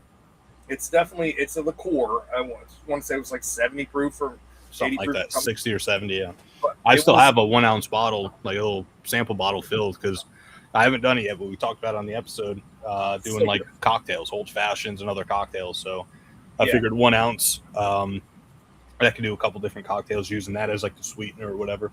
So yeah, that was definitely up there in the surprise of the year, which we'll talk about a little bit. Yeah, that one. Here's the cans you can get. I mean, you can get them everywhere. I think I grabbed it from Total Swine. You can, but it's good. It's like butterscotch liqueur or something. I don't know. I was blown away. I was like, wow, this is actually really good. You can drink it neat. You can pour it. I mean, it's sweet. It's definitely sweet. So it's definitely, if you're looking for whiskey, it's not whiskey. It's sweet. But and then we had the Muff whiskey on that episode, which is who is it? Russell Crowe, Jimmy Carr, and Jimmy Carr. That's it. Yeah. And Sheeran, which is a very, in my mind, unlike trio of friends, but evidently they're drinking buddies. We also did a rum episode. Yep. Oh, here's the bottle right here, actually. Yeah, the Muff. Right next to me, but it's a cool bottle with the little finger holder. Handle. Yeah.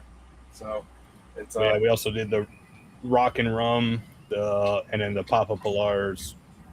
Rock and Rum from Lion in Maryland. Shout out Rock and Rum from Lion Distilling. They're on the eastern shore of Maryland. They make some fantastic. Their coffee rum is incredible.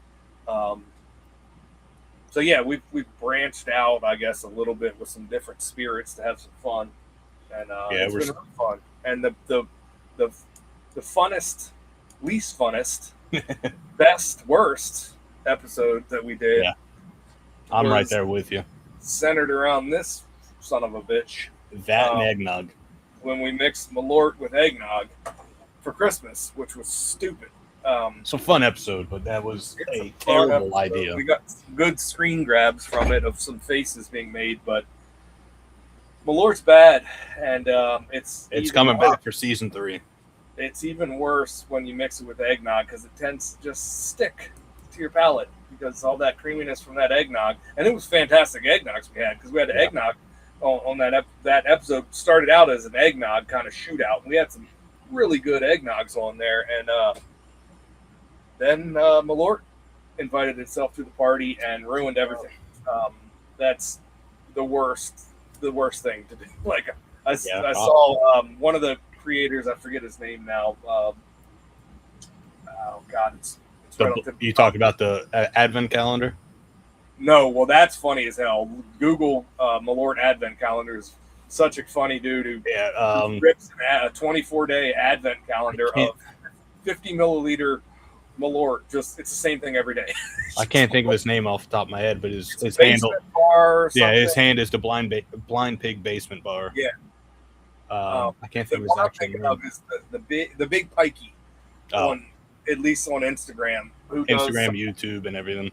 Yeah, he does some weird pours and stuff. He did Soda Stream Malort. Oh yeah, where he put it in a Soda Stream, a carbonated Malort, and he just spit it up all over the place. And I almost want to write in and have him try eggnog Malort because I think it's probably worse than just carbonated Malort because I feel like carbonated would just kind of be off the palate quicker, and Malort and eggnog just hangs forever, and you can't wash it out.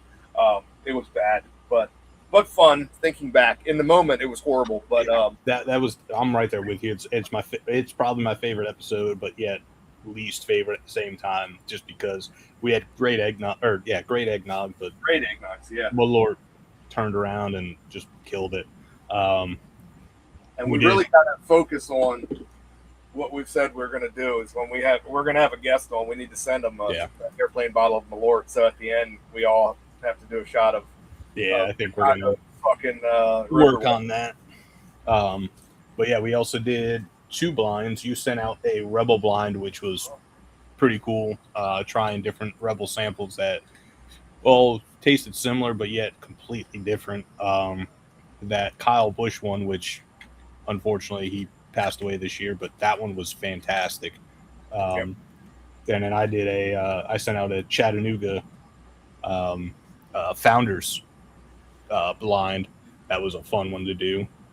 Which we got some more blinds. Like I said, first episode we got a tequila blind. Paul has one in the works. I think Adam said he has got one in the works. I got two in the works that I definitely think are going to be fun. And I got to buy one more bottle, I think, to complete the 2, 3, 4 blinds that I have. So whether we do them, just at the end of an episode as this pours on me, we'll throw it in type of deal, where we do a quick little 3, 4 blind, or we make a whole episode about the blinds. I think we do a full episode. Yeah, I think blinds are fun. Definitely fun for us. Hopefully people listening think they're fun.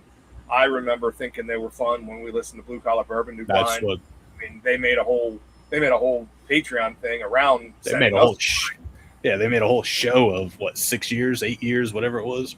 Yep, and then we were in their group. That's how we all met. They would send us blind samples. We'd get on once a month and do blinds together. I think blind pours are fun, whether you're drinking them or listening to other people drink them. I enjoy listening. That's how I found out what my palate is all these blinds, because I would try something like, I'm not a big fan of it, but then I tried a blind on one of those Zoom calls, and I was like, oh, this is fantastic, and everyone laughs, and then you comes to find out it's something they shit on about a week ago. It's the best way to figure out what your palate is. So more of that. Definitely more of those to come.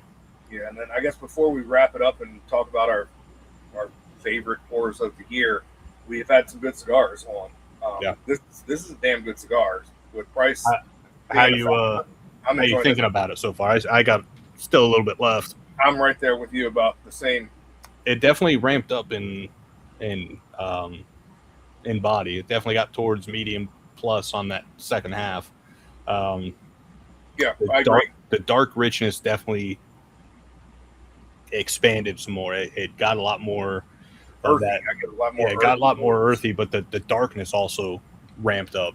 I really enjoyed, especially with the pour that I'm drinking right now, which is probably my pour of the year that we'll mention in a minute. They're dancing together nicely. I just poured another, going back to a favorite episode. No reason other than that it surprised me was the Country Showdown. Not really a blind.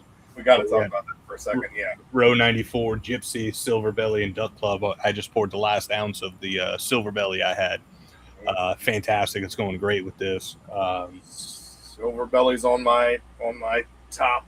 I don't think top 5, but top of the year. That was a surprise. That's Alan Jackson's brand. We did like a celebrity / country shootout, country artist shootout at Alan Jackson, Eric Church, Riley Green, and Duck Club. Eric Church's Gypsy. What was the other one? Row 94. That's Dirk Bentley. Dirk Bentley. Yep. And then Alan Jackson with the Silver Belly. Silver Belly was one of the ones that I was saying before. Yeah, it's fantastic. Sealbox. I think that's the reason I got on Sealbox that day, is to get that Silver Belly, because I had already picked up the Gypsy and the Row 94, and I was like, oh, let's do a country music art shootout. I got to find the Alan Jackson one, and then I think you or Adam had. I found the Duck Club, so we made it a 4-1, and we didn't have the Traveler on from Chris Stapleton because I don't even think Chris Stapleton drinks. So everybody's had Traveler. It's out in everybody's store. It's a good Buffalo Trace product, but those 4 we kind of picked because they're not everywhere, and I don't think everybody's heard of them. So it was a fun shootout. All 4 of them were great. Yeah. I think it came down to, for most, I think Silver Belly was top 1 or top 1 or 2 for all 3 of us. All 3 of us, yeah. It's great. It's a fantastic bottle of $50, I want to say, something like that. Yeah, it's more of the testament that 2-3 years ago, celebrity products, not even whiskey, were just like crap. But now, at least in the whiskey world, I don't know about the other, spirits, but at least in the whiskey world, it's good.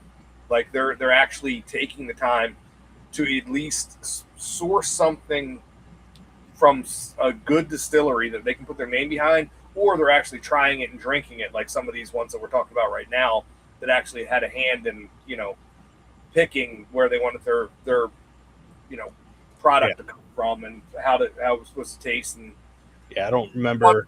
Or where they would just throw their name to a label without trying it, without even enjoying the spirit or whatever. Those were the ones that were laughable. The the Darius Rucker one, which was one of some of the worst shit I've ever drank in my life. A lot of celebrity tequilas are crap, absolute crap, especially these big A+ name celebrities have these tequilas that are just the worst crap. All those are like the dose style with extra stuff in them. There's a few good ones out there. There's a few. For the most of them, they're the dose. They're the they're not the. I don't care. Like I'll drink. I prefer additive free tequila. But I'll drink anything as long as it tastes good, and as long as you say, "Hey, we added this." Same thing with rum. I'd rather have additive free, but if you say, "Hey, we added some coloring, we added some molasses," as if it tastes good, and you say that's fine, I'll drink it. But a lot of these are like, "Oh, this is the best tequila out there," but we don't add anything. Dirks Bentley, I think, was in the rick house like for months, just trying barrels, like getting drunk off these barrels. Alan Jackson's, I think, was his daughter or I think he had a team that helped him, but I think his daughter or granddaughter was like the blender for him. I read, and they kind of started their own little brand around it, I think, if I recall, around the Silver Belly brand. And they were doing it the right way. I remember watching a video on YouTube or something that was like, we're not going to be that just put his name on the bottle to have it sell. It's going to be a product that we want to sell. And they did that. Hats off to these quote unquote celebrities. Because I mean, that's what they are, but they're putting their name behind the brand. And if they're putting a little signature in silver or whatever on the bottom of the bottle, then it should taste good. And it should be something they're proud of. And these four were all four good, very good products. If you see any of them, grab Traveler 2, the Chris Stapleton one, that's good too, but that's just, it's everywhere. It's in Costco. So, I mean, you can get that. Another one we haven't had yet, but will, because I bought Cigars, is the Blacken. It's another great one that the Metallica guys do. I bought some Blacken cigars and sent them out, so we'll have to find some Blacken whiskey. It's a good whiskey. I can get that. I can grab a bottle and send out samples. It's great whiskey. That's one of the gimmicky ones where they play the music in the rick house and stuff, but it still tastes good. There's some kind of science behind that. It keeps kind of Copper and Kings doesn't.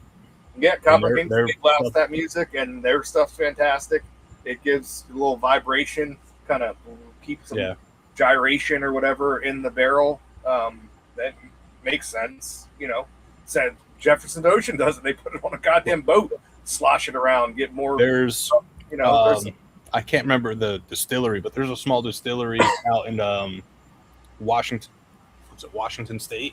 Do you remember where Christie's from? Is it out in Washington? Yeah, I think it's in Washington. She sent me a sample for one of the blue collar Secret Santas, and they got a distillery, and their rick house is literally like a ship in the river. Yeah. I remember. I can't remember the name of it, but I thought that was really good. But she says, they only produce so much a year, and it sells out sort of deal. But I was happy to get a pour.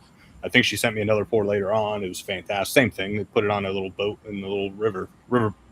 Is it like River House Distilling, Riverboat Distilling, something like that? That's because it's kind of like some riverboat or barge or something. And that's their rick house. And it just kind of goes with the current, kind of just docked. I don't think it ever leaves dock, but I don't think so. Kind of moves around a little bit just to add a little bit of movement in that barrel, help it age a little quicker, maybe get some more coverage. I don't know. It makes sense to me in my little brain, but it tastes good. So, and then we've had a ton of amazing guests on this season too. Yeah, starting out with Bryce.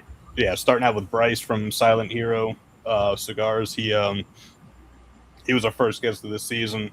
He's kind of I don't think he's closed up shop completely, but he's on a little hiatus doing some mental health stuff and hanging out with family. Hopefully he'll be able to open up and start doing cigars again because his cigars are fantastic. Talked about it.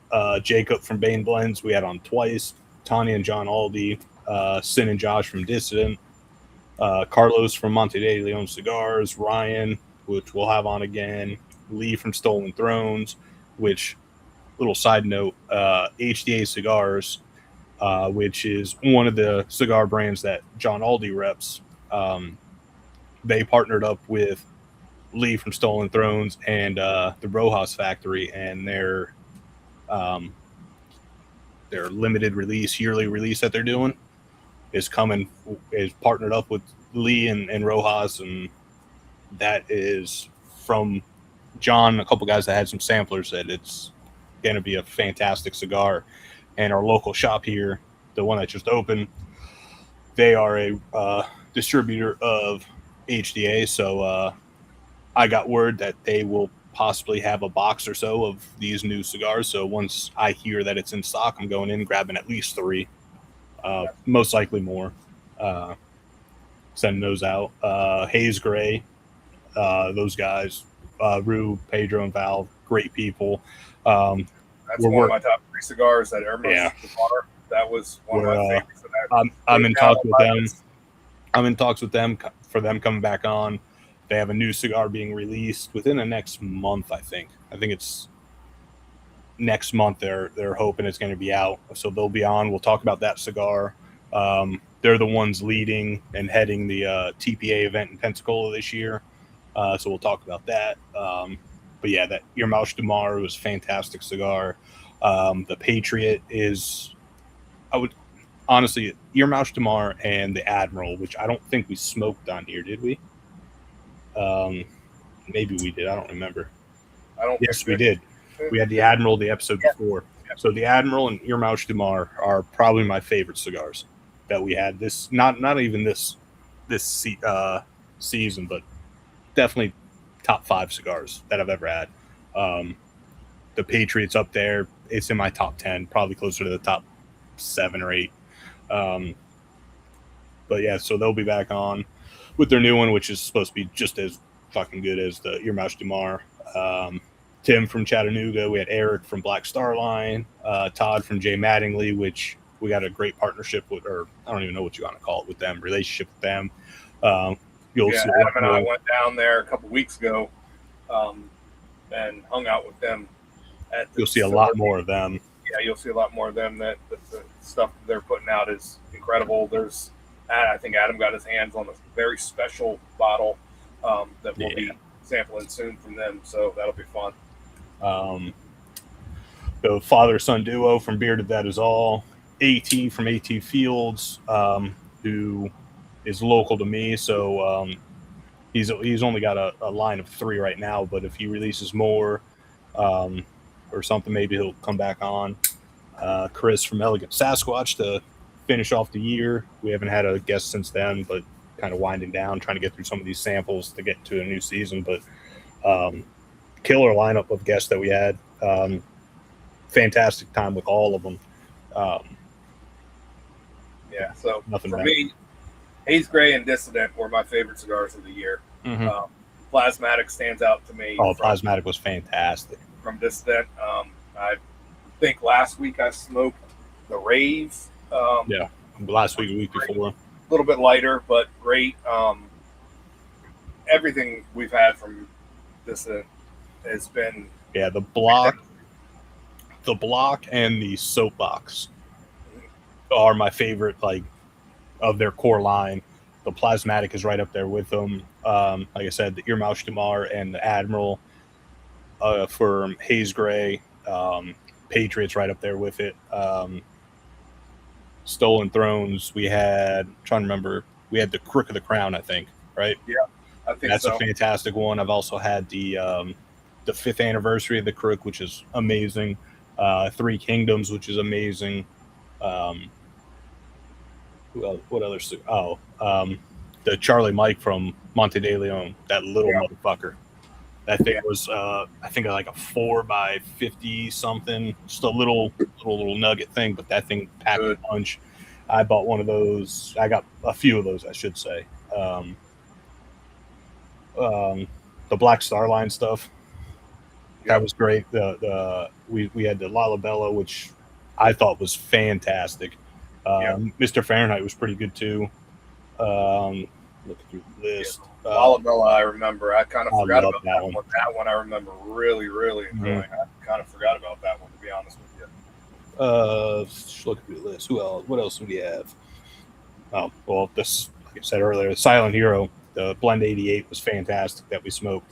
Like I said, hopefully he comes back with some more whenever he's done doing his family and getting himself right again. All, like we were talking before we started recording, all cigars we had were great. My least favorite, which isn't a bad cigar, it's just because it's lighter, was the Padron 10th anniversary. It's a great cigar, it's just light. But everything we've had was fantastic. This cigar, this CAO has been smoking great. It's gone out on me. I'm relighting it again because we've been yapping. It's gone out twice, but the burn line is dead on, like solid burn line. Great draw. Like you said, it's getting a little bit more full. Yeah, a little bit more spices hitting it, coming in through. That dark richness is throughout, but even with me kind of neglecting it and letting it go out twice, it's the burn line is perfectly straight. Yeah, mine's a little wonky, but it's still there. And then I have a little crack at the top, but I think that's just from me messing around, like just twirling my hand, just little crack like right there, but it's at the top. It's not doing anything. And you V-cut too, so I tend to always kind of peel up a little bit when I V-cut. But yeah, no, let's see, did I have a surprise cigar? I don't think so. They were all pretty fucking good. I don't think so. I mean, my favorite, like I said, Haze Gray and Dissident were the ones that stood out to me. 100%. For each of them, I think I probably smoked 4 or 5 Dissidents this year on the show. Sometimes we don't do a cigar together. We just are like, smoke whatever you want. We have a guest on or whatever. And I have a ton of Dissident cigars, so I tend to. That's probably the most. I love that profile. Yeah. It's probably the one I have the most in my humidor is Dissident Cigars. So I smoke a lot of them and never let down. Never had a bad one. Never had a faulty one that cracks on me or keeps going out or the draws. I mean, they're just fantastic cigars and fantastic people. Well, all the guests we had were fantastic, but Sin and they were. I'm pretty sure they were the only ones to invite us to their house. Oh yeah. They live in a place where I would never want to live, but it looks beautiful. But there's scorpions and snakes and lizards, spiders and monkeys. That is not my wheelhouse. I would not be able to sleep. I would have to put myself in like a completely zipped up over my head sleeping bag. I don't do with the creepy crawlies well, but great people. I don't think we had them on this year. I think it was last year. No, we had them on episode 10 of this year. Oh, okay. So one of the first episodes we did 36 episodes and 1, 2, 3, 4, 5, 6, 7, 8, 9. 1, 2, 3, 4, 5, 6, 7, 8. Yeah, 36 episodes, 9 special episodes, whether it's like a Veterans Day, Thanksgiving, Christmas, New Year's, Super Bowl, President's Day, St. Patty's Day, firefighter episode, Memorial Day episode, and then this 4th of July end of the season, which is crazy to think that we've been doing this for 3 years. Coming up next week. Yeah, and Super Bowl episode, we've done it 2 years in a row now, I think, which is fun, where we pick the whiskey from the hometown of the starting quarterbacks in the Super Bowl and put them up head to head. Try to pick the Super Bowl based on the whiskey. This year we did the hometown of the quarterback. Yeah, this year we did a whiskey from New England, which was Split Rock, and a whiskey from Seattle, which was Woodinville. Last year we did whiskey from the hometown or the college that the college. Yeah, we try to find some correlation of either. Yeah, because it's not the easiest. Like we were lucky that we found, and it's not like we found a Boston whiskey. We just found a New England area, but it still worked. Hey, this year it worked. I think we all liked the Split Rock. Yep. Or no, we didn't. We all failed this year because we all, I think, liked the Split Rock and Woodinville ended up, or Seattle ended up winning. I think we're 0 for 3. Yeah. Because didn't this year when Rua wins, and Carolina wins the Super Bowl, so we'll be correct this year. Didn't KC go back to back 2 years ago? And we just picked shitty whiskey for fucking KC. We tried to put the juju on KC. It doesn't work. Picking crap whiskey, I think. Speak of Holmes's college or something, but yeah, it didn't work. It backfired on us. So let me see if I can find it. Speaking of Carolina, I don't know why he was up there, but the Lightning mascot Thunderbug posted it. So Thunderbug was in Carolina hanging out with your mascot over there, Sir Purr, with some cat toys and shit. And there's a video. I thought he posted it, but the Lightning might have posted it on the fall. On the field, but it wasn't an actual field, obviously. I don't know who posted it, but Thunderbug had a laser pointer. It was running around the field with it, and your mascot's running after him.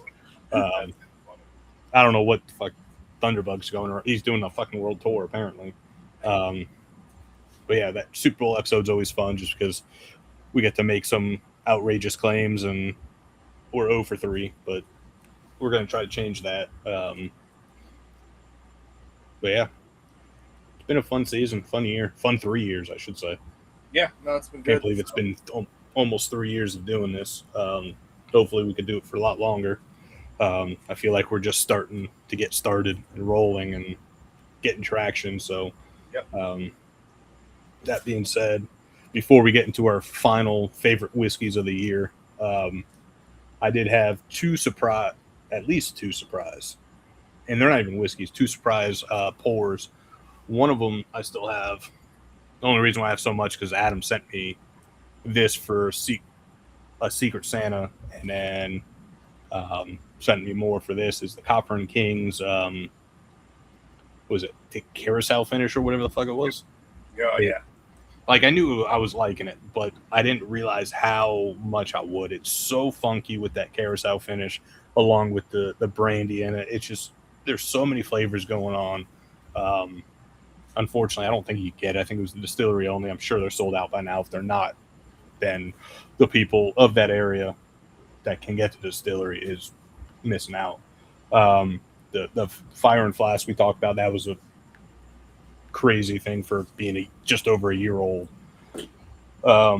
Shanky's Whip we talked about. I feel like there's one more that surprised the shit out of me. Evan Williams 250th was probably my biggest surprise because I thought that was just going to be a random $40 bottle, and it turned out to be one of my top 5 or 6 of the year. Yeah, that was a good one. We had the Heaven Hill stuff, but yeah, the Copper and Kings and then the Fire and Flask, definitely my surprises of the year. Yep. Luckily, at least I didn't. I don't think either one of you guys had a surprise of it being shitty. I don't think we had any shitty products this year that neither of us or none of us. Well, I think I had a drain pour last week when we were ripping through some samples. I can't remember. Oh, it was the Bib and Tucker. Here it is right here. Yep. Bib and Tucker double char. Horrible. I poured it out. Yeah, horrible. Absolutely horrible. And I usually like a double char or like a heavy char. And I like Bib and Tucker. I typically don't like a heavy char. Yeah, I don't like when it gets to like smoky or mesquite kind of notes, and it kind of went a little bit that way. And Bib and Tucker, good quality products. Not that one. That one is the worst pour for me of the year, taking out the random Malort bullshit that we do. But as far as whiskeys go, that one I don't know. You've gone back. You've gone back to Malort multiple times. You haven't gone back to the Bib and Tucker. And I won't. Malort's fun for a gimmick. That's just bad whiskey. I don't know if I got a bad bottle or what, but I did not like it. No, I didn't either. Some of those people that are like, mezcal drinkers and stuff like that may like it. That mesquite, weird, smoky. I don't like peat. I don't like mesquite. I don't like that. So that kind of inched into that territory for me, and I did not like that pour. So that's probably my worst of the year. But that was just I remember way last week when we were ripping through samples. I remember my other surprise of the year. The only reason why it didn't pop up on the sheet is because it's not on the sheet. It was one of the ones that I ripped through last week. Was the Trader Joe's, the cash strength. That cash strength at one, or not cash strength. It's barrel entry proof of 125. It's 125 proof. This one was fantastic. And Trader Joe's is Barton, right? So I think that's what we ended up figuring out, and I think it was like a $30 bottle from what I've seen. My Trader Joe's here doesn't sell whiskey, but if I'm ever out of town near Trader Joe's, I'm going to see if they have whiskey, and I'm going to buy a $30 bottle, if not two of them, because that was fantastic. Yep, I agree. That was a good one. I think I sent that pour out. That's one of the first ones with that label. When I used to care and actually make little tiny labels with the screenshot of the bottle printed out all nice and neat. Now you're lucky if you get a little white sticker on top that has we get scratch. That's what we started doing, just so it could sit in the box and we can look at it. Yeah, you can see it in the box better because we have so many samples. But yeah, so push comes to shove, we had a lot of good whiskeys this year. The Evan Williams 250th is on my list. Glens Creek OCD Cigar, Silver Belly, Fired Flask, Star Hill Farms, one you sent out, Sealbox 8. They're all up there for me, but I think I have to go for number 3. And it's not a true number 3, so I'm going to cheat, but everything I had from Dark Arts is my number 3. I probably had, I know I've had over 20 pours from them because I went to Dark Arts a couple weeks ago and sampled through a bunch of their barrels. Everything is fantastic. We've had a bunch of pours. I bought some bottles, brought home. We did some tastings with me and Jerry like to get on Tim Swyatt's our flagship bourbon, and they were on there with multiple times. A few of the products on there. Everything they're putting out is just incredible. That whole team over there, led by Macaulay, is just cranking out fantastic whiskeys. They're not distilling at all, I don't think. Maybe he's doing something on the side. I think they're starting to, or messing around with it. Yeah, he might be doing, but everything that I've tried, I think, is all source product, but he's blending and finishing incredibly well, and they're probably my number 3 for the year just as a company, because I've had so many products from them, and every one of them has been like, wow, this is incredible. Number 2 for me is the Heaven Hill Grain to Glass Bourbon. Surprisingly, I like the bourbon better than the rye. Usually tend to like rye products better, but that bourbon for me is fantastic. And my number 1, I went back and forth that as we were talking, had a little bit more of the bourbon, Heaven Hill Grain to Glass Bourbon, and had this bottle back and forth twice. With the cigar, without the cigar. With the cigar, it's better. Without the cigar, it's still my number 1. Is the Chapter 1 Cigar Sessions from Penelope. Cigar Session. Like I said earlier, that's probably top 5, or right there at the 5 mark, tied with a few others. With a cigar, it's one of my favorites. It's incredible. It's going fantastic with the cigar. We talked about Sin and Lee helping make that blend, make that profile. I can't wait to see what's next. Hopefully they keep doing it forever. This bottle is incredible. I think you can find it sub $100. It's all day, every day. I could drink this. Batch 2 is TTB has accepted, or whatever the fuck you want to call it, for Chapter 2. we still have to figure out if Sin and Lee had any hand in it, or if they pick somebody else to try to do batch two. But I'm definitely going to be grabbing a bottle. Penelope's fantastic. They hit a home run with that one. Hopefully they go back to Sin and Lee to work with them batch two, because they knocked it out of the park on batch one. I'd even be fine if you keep one of them and bring in a third company.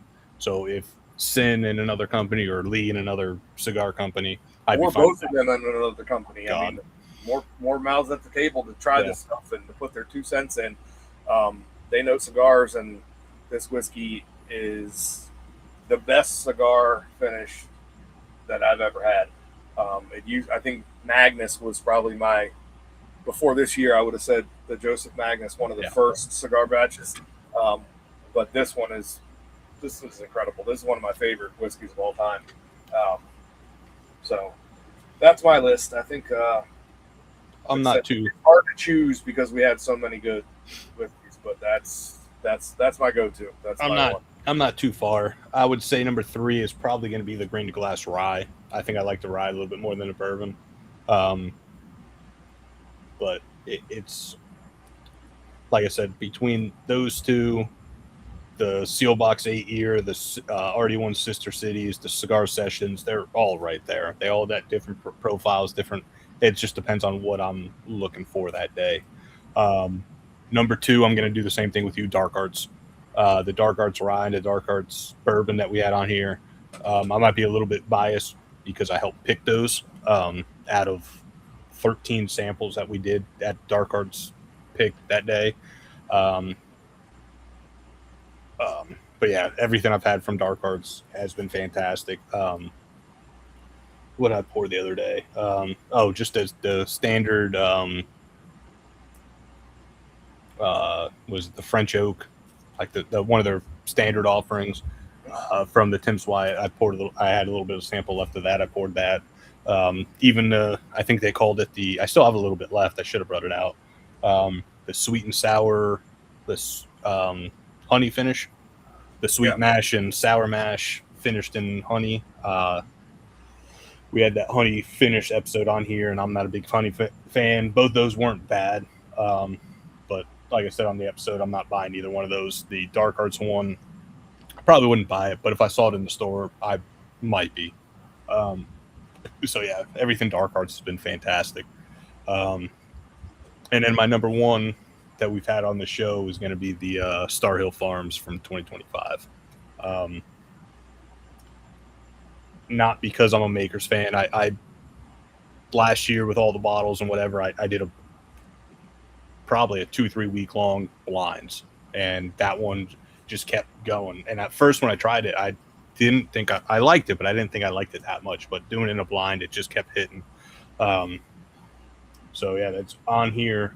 That's probably my favorite. But honestly, my number 1 pour from last year, from 2025, which we haven't had on here, and we haven't had much from the distillery, was the Sagamore 10-year. That was probably my favorite pour of last year. On my list, right there. I'm not kidding. Sagamore 10, because we didn't have it on the show, but I have a bottle of it. And I was going to mention that before we got off, that it's not fair because we didn't have it on the show, but that would be in my top 3. That's definitely my top pour last year. That Sag 10 is fantastic. And it would be, and not 3, it would be 4. If it didn't knock Dark Arts off, because Dark Arts, I cheated and said all of them, it would be 4 for me. But so good. It's so good. Like it's an instant buy for me when I see Sagamore around me, or if someone says, "Hey, I found this" or whatever, it's an instant buy. And if I'm sure they will. If they come out with an 11-year next year or this year, I'm instantly buying it. So yeah, Sagamore is one of those companies that is fantastic. But so we'll have to do more. Maybe try to get them on, because I've got so many bottles from them. I got a 7-year pick. I got the 8-year. I got the 9-year. I got the 10-year. I got all the pennies proof ones. You got those. I got to send out to you guys. the ship finish. 7.5s where they first started making their own and stuff. Where I went and stood in line in the morning next to the water and waited in line to get those little packs for a penny, because they named their still penny. So you go wait in line and you get 3. I don't know if they're 200 mils or I think they're 3 200 mils in a little box for 1 penny. You literally had to hand them a penny to take the box of 600 mils of whiskey, which is crazy good. So I think I have 2 or 3 of those packs that I haven't touched. So we'll have to crack those open, and I'll send samples out to you guys and go through some of their early stuff. Now that now have their own 10-year of their own stuff. Yeah. This was probably last year, but I think it was Ragged Branch, the bourbon. No, it was the Ragged Branch, or was it no, it was Trailblazer. Trailblazer, another local to me distillery that sourced bourbon from Sagamore, because Sagamore doesn't yet put out their own bourbon. They do now, don't they? I think they started to recently. I'd have to look into that. I don't think they put out their own pure bourbon. I think they're blending with some of their bourbon stock. I don't know. Caught me off guard. I have to look into that, but I don't think they've released an actual Sagamore bourbon. 100% Maryland made straight whiskey, high rye bourbon. Oh, the high rye. Yeah, the high rye bourbon. Yes. Okay. Yeah. No, you're right. Yep. 118 proof. It's good stuff. And the Trailblazer bottles that I sent you guys. 130 proof. That was fairly cheap. Yep. Distilled at Sagamore and then sourced the Trailblazer. That was incredible whiskey. Yeah, I think that was towards the end of last season. But yeah, we'll have to get more Sagamore on here. Big fan of theirs. Have to get more Dark Hearts on here. And if we could catch Macaulay, he's a busy man. But if we could catch him, get him on with his cats, it'd be a fun episode. Yep. But yeah, I was looking, starting off next season. Like I said, we got the tequila blind. We got Justin from Shaffiat Collection coming on. That's a fantastic cigar. And then John from what was Small Batch Beard Co. It's now he just rebranded to Colt Americana or something like that. Can't remember. But yeah, we're trying to go a little bit hard on guests because first off, it kind of saves us a little bit of money. We don't have to do 3 different products every episode.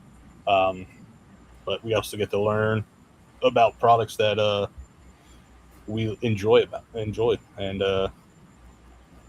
so we got some cool ones coming. Some we mentioned on here, some we haven't yet. So yeah, definitely looking forward to 2 weeks starting this next season and taking off running, because last 3 years have been fun, and this next year is going to be just as much, if not a little bit more. Yep, absolutely. But yeah, I think we touched on everything. Our favorite, pours. I don't even want to say whiskeys. It's favorite pours, beard product cigars. Talked about the guests, favorite episodes, some crazy stuff. Yeah, I think we hit everything. Yeah. I just poured the Cochrane Kings, and holy shit, that carousel finish is crazy. That was a good one. It's a good way to finish off. You got anything else? No, just we got a big weekend coming up, July 4th, 250th anniversary of our country. So I mean, make sure you light your fireworks off before you start drinking, so you keep all your fingers. Yeah, keep your fingers. The cigar was fantastic. Yeah, it definitely it stayed pretty much the same with that nutty, chocolatey, mocha, dark roastiness, a little bit of earth, more spice came in towards the end there. Definitely got a little bit more medium plus towards the end. Started kicking up about halfway through, and then the final third is definitely medium plus, borderline like full body. great flavor, great burn line, great construction. Again, I don't think I've had a bad CAO. It's been a while since I've smoked one, but they've always been great. If you can find that one, if you can find the Evan Williams 250th, grab those. Those are out there right now. Very reasonably priced cigar and whiskey. Great combo together. So you should be able to find Cigars International right now has at least a 10-pack or a 10-count box, if you want to call it. Neptune Cigars has some. Trying to remember where I picked this up from. Was it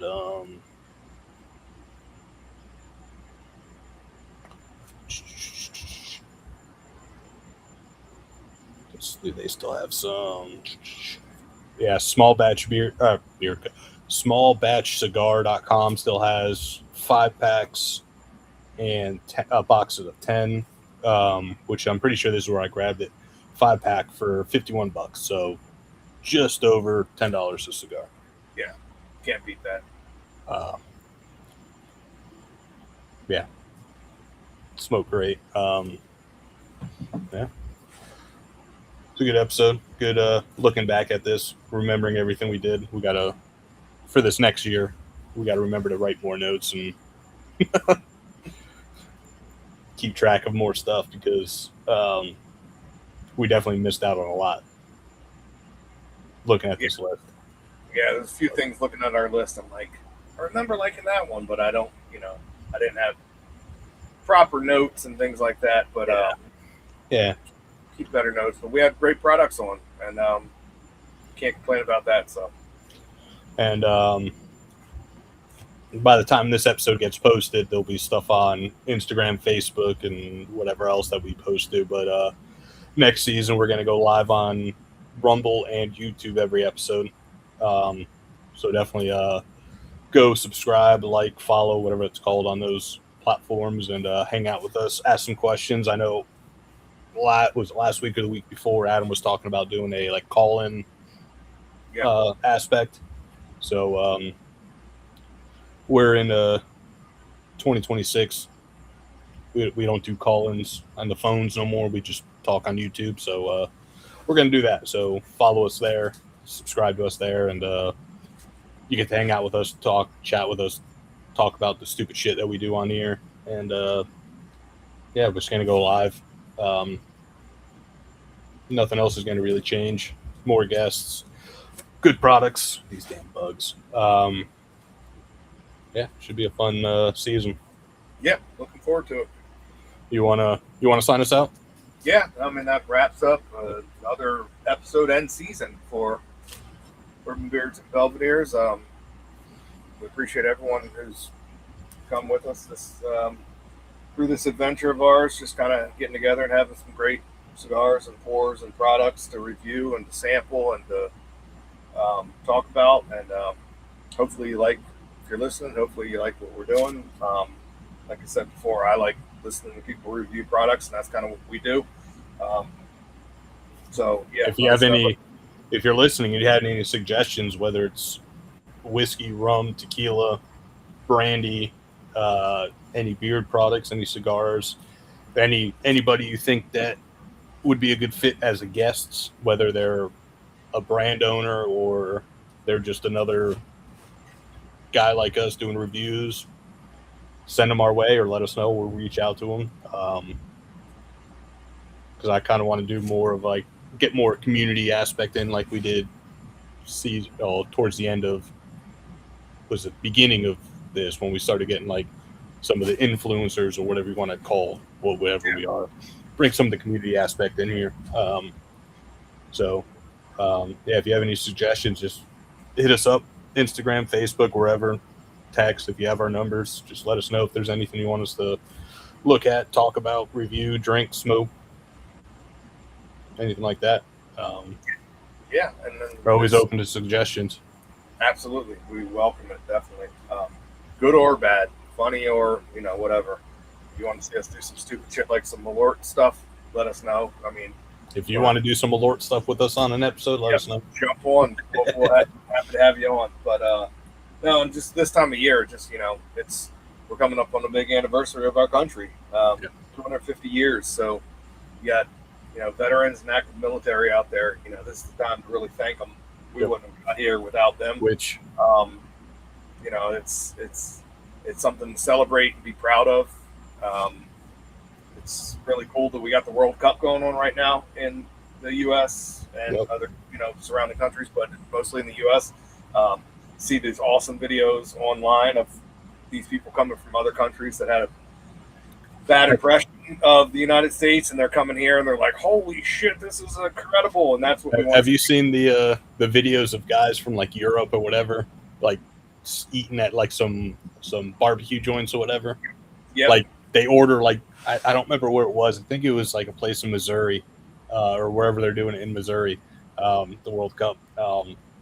And there's supposedly some famous rib place, and these like Europeans like pulled up their knives and fork, and the chef comes out and goes, no. Over here we eat with our hands, and he like snatches the forks and knives out of their hands, and they're sitting there like with barbecue sauce and grease dripping down their hands. He goes, they eat. One of the guys takes a bite and goes to pull it away, and all he has left is the bone, and the meat's just hanging. He goes, "This is the greatest thing in the world."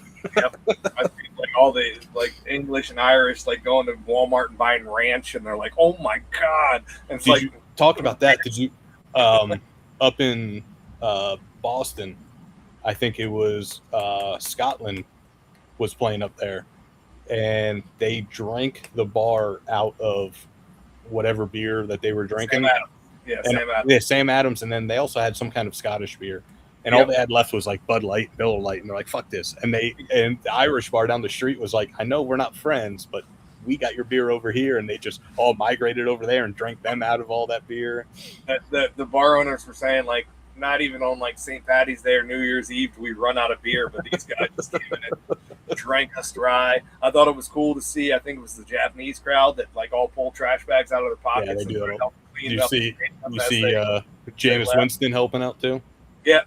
He jumped in the crowd and started cleaning up with them. Yeah, it's just been fun to see those videos online of people maybe hopefully changing their impression of what the media paints as the United States. As, because everyone's coming together. Like I've seen videos. It doesn't matter who you're rooting for, which country you're coming from. Everyone seems to be coming together as one. Yep, I saw one. And realizing that it's not the people that are shit, it's the people in charge of us that are shit, and hopefully we can make a change. Yeah, right, I forget what it was. There was one guy in the crowd, and he was singing the national anthem of his country, and I think he was surrounded by like Brazil fans, and they were all like cheering with him. And when he got finished like singing along with the national anthem, they all mobbed him and were hugging him and stuff. And it was just like, that's the way it should be, And there's a lot of going on in the world, but most of us know. Most of us should know. Most of us should know it's not the people of countries like the U.S. and Iraq and Germany and wherever else. It's whoever's leading these countries are the ones that are screwing everything up, and all the people that have the big money and stuff. So, and mostly it's just the people that paint the picture. Yeah. Don't listen to what you hear in the media because it's all owned by a certain group or a certain person. Go out and experience it for yourself. I mean, that's what all these videos are. These people are like, I didn't know the U.S. was this big. It's incredible. It's fantastic. That's another thing is people from the UK and Europe, they're used to driving 4 or 5 hours and going across the whole area. They go 3-4 hours. They're in the same city. Yeah, exactly. And so it's been cool to see where a lot of people's eyes are open, and I think that'll go a long way to bringing people together and changing the narrative that's been painted, like I said, by a media that just spins false view. And then this is the time for everyone here to celebrate 250 years of going from nothing, breaking free from England essentially, and making our own colonies, then country, and it's fantastic. And like I said, we have all thanks to the veterans and the active military for protecting us and getting us to that point. And it's time to be patriotic. then if you don't want to be patriotic, then turn off your fucking internet and stay the fuck inside in your dirty ass basement, because this is the time for us that want to wear the red, white, and blue. We're going to go out and we're going to celebrate it. And if you're going to oppose us, then, you know, you might get slapped in the face, because we're done putting up with your bullshit and this anti-America rhetoric bullshit. If you don't want to be here, go the fuck somewhere else. This is the United States of America, and it's our 250th anniversary. We're going to drink whiskey, smoke cigars, and tell you exactly how we feel about this country. And we're very proud to be in this country. So if that is, that's pissing somebody off, then, you know, you're listening to the wrong show and you're living in the wrong country. There's a lot of other countries that'll be happy to take you, and within 2 months you'll be regretting that you moved to that country, like so many have before. But you know, not to go on some political rant, but you know, it's a cool time. 250 years of an anniversary for a country is pretty fucking cool, and I'm happy to be living in this country. And you know, I got complaints here and there, but for the most part, we live in the best country in the world, and I wouldn't have it any other way. The only thing that would make it better is if, I don't know what the schedule is like for the round of 32 and beyond, but England plays on the 1st in Atlanta. If somehow England plays on the 3rd, 4th, or 5th in Boston or in New England area around the 4th, that would be the greatest thing in the world. I saw an influencer come on, I think from England, saying that there was a chance mathematically that the U.S. could play England on the 4th, which it's not true. That would have been incredible. Not that I hold anything against England, but it's just a great, you know. Yeah, we're not even on the same side of the bracket as them, but yeah, there's a 0.0% chance that could happen. How the brackets worked out. But if I'm at this right though, England could play Mexico next round, which it's close enough.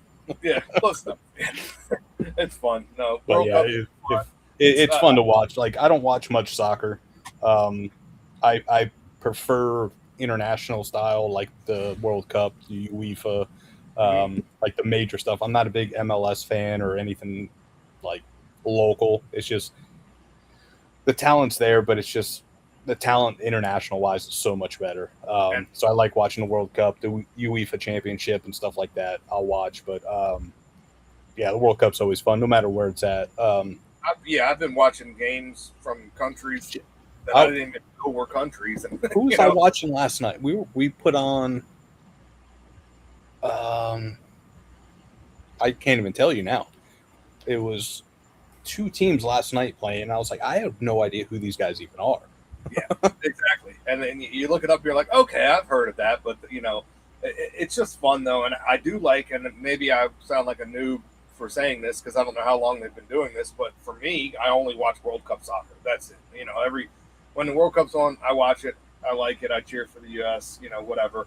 But I don't really watch soccer other than that. But to me, in my brain, soccer is probably number 2 for floppers in all of sports, aside from the NBA. But they're actually calling and giving yellow cards to floppers this year. They're going to replay, which I didn't think was a thing in soccer, and they're actually going over to a replay and saying, no, he didn't kick you in your goddamn foot. You just flopped. You get a yellow card. I think that's fantastic. That's, I think, one reason why I like international competitions and soccer more than local is because I don't know if they feel like they are, but to me, they're held on a higher standard. So they don't flop as much.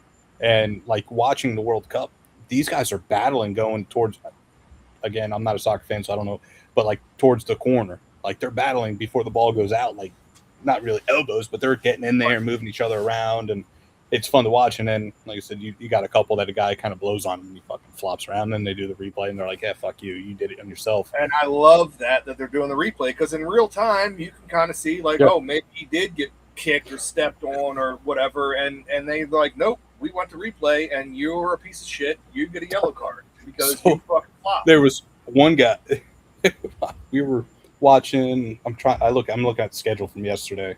I think it was it was either Colombia, Portugal, or Congo. I think it was Colombia, Portugal. It was a free kick, and the guy kicks it, and the guy went to kind of like, it went right into his nuts, like ball, like from like 3 feet away, right into another. He went down like a sack of bricks, and I was just like watching it real time. I'm like, either he got kicked in the nuts or that ball hit him in the nuts. And then of course they show the replay, and it's just slow motion. You just see the ball just hit there, and I'm like, oh, that hurts. Goes slow motion, like devastation. Yeah. But yeah, like last night we were watching Algeria and Austria and Jordan and Argentina. Like Argentina obviously is they got a big soccer thing, but Algeria and Austria, like, why the fuck would I be watching that?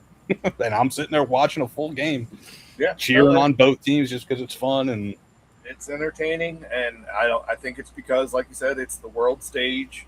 We know everybody's watching. It's here this year, even though I've liked the World Cup every time. It's around it. It's something different when it's you're in your home country. Because it's cool to see, like we were talking about the reaction videos of all the people going to Buc-ee's and stuff like that, and like this is incredible, and there's like, we thought Americans were so like mean, like what we think. Like, I've been to England; those motherfuckers are mean, like they hate Americans, but they're coming over here and we're treating you good. So maybe England, check your fucking attitude. I've seen some American tourists, because I've been there and you guys are some sons of bitches to American tourists. I've seen their AI videos, but it's like a guy sitting. It says like life after the World Cup or whatever, and it's some guy sitting back in his house in England, and he has a plate of toast and beans, and his wife or kid or whoever it is comes up. He goes, "But you love rice or toast and beans." He goes, "Fuck that, I want ranch." Right. Yep. It's great. I think it was an Irish group that went into like Walmart. We're getting like jugs, like 64 ounces of ranch, and like holding it up on camera and like, this is flavor. This is what flavor is. We didn't know what flavor was. It's so funny, but it's cool. It's really cool because everybody's coming together. I haven't seen much, and trust me, if this was happening, the media would blow it out of proportion, and I'm sure they're looking for it, and they're probably trying to stage it. But I haven't seen any clashes and fights and riots and things like that between different, nationalities and countries.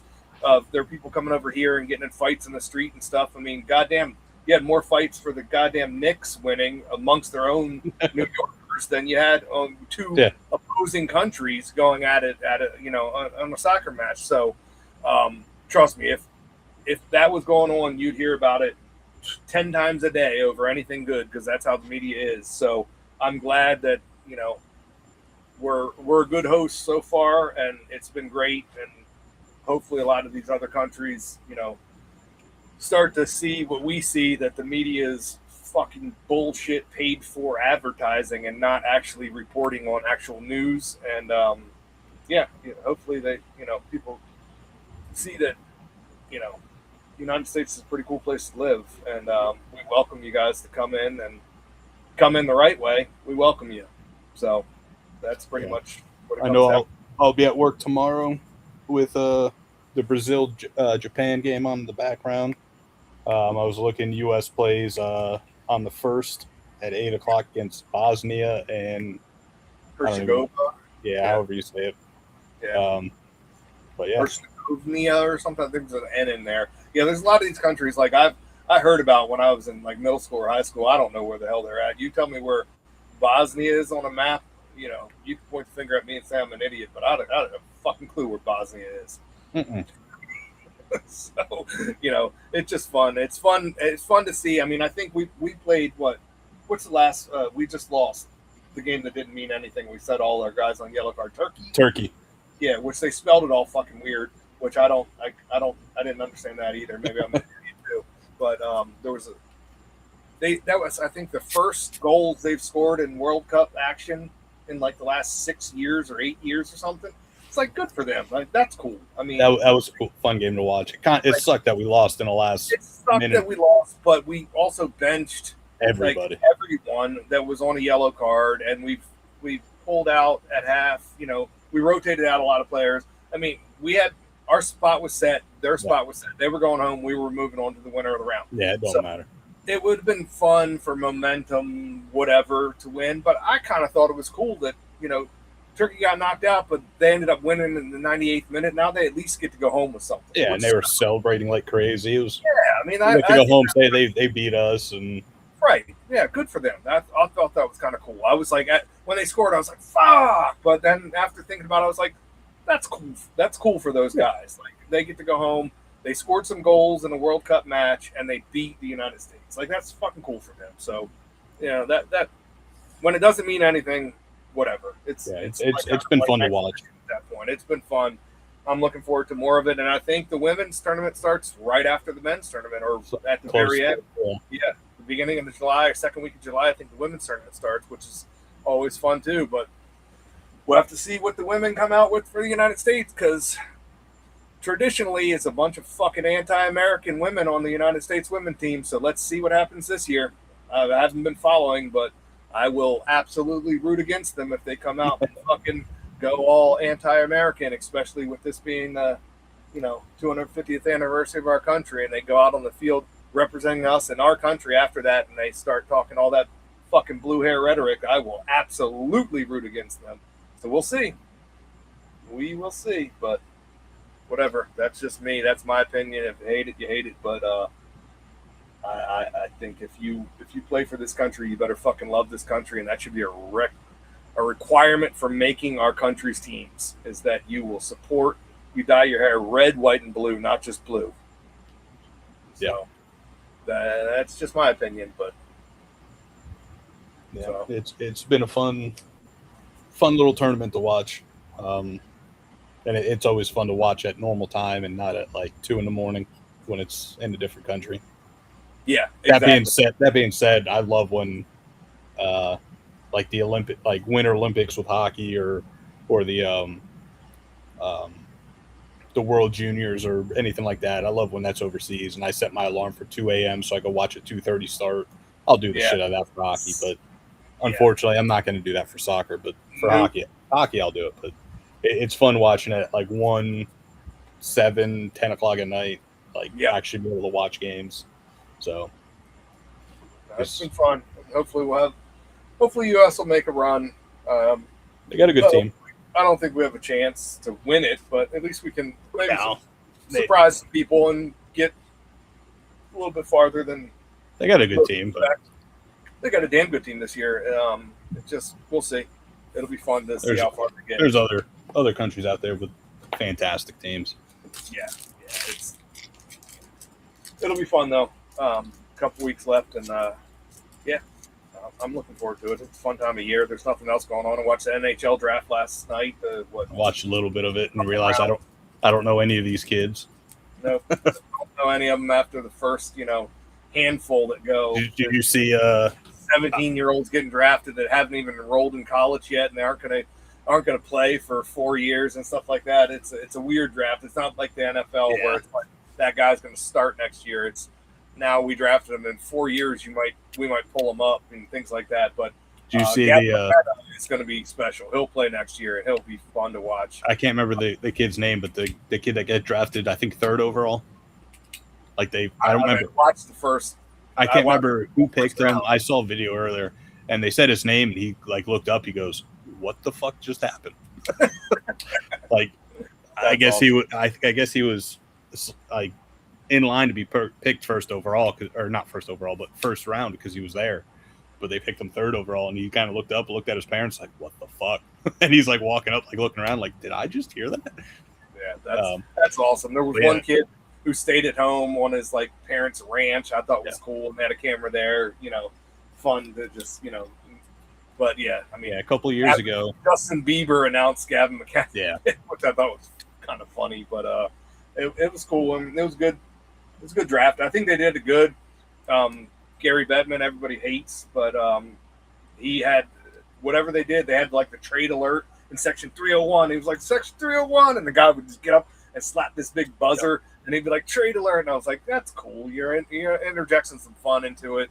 I know that last night they had, which was the later rounds, they had some kid in the stands with a notebook and a Maple Leafs jersey on, and he had a clipboard, and he was crossing stuff off, and the announcers kept looking down at him, and finally they brought him up on stage, and he had a list of the top 150 prospects that he would draft, and he was happy that the Leafs like first 4 picks were in his top 50 and all this stuff. And it was like, that dude's probably going to get a job out of that little appearance of being at the draft and just being so. I mean, they were like, what do you think about this guy? He was rattling off their stats, where they played and stuff. And I'm like, these are like 17 and 18-year-old kids that play in like upper North Canada that, nobody except NHL scouts knows. And this kid knew all of them.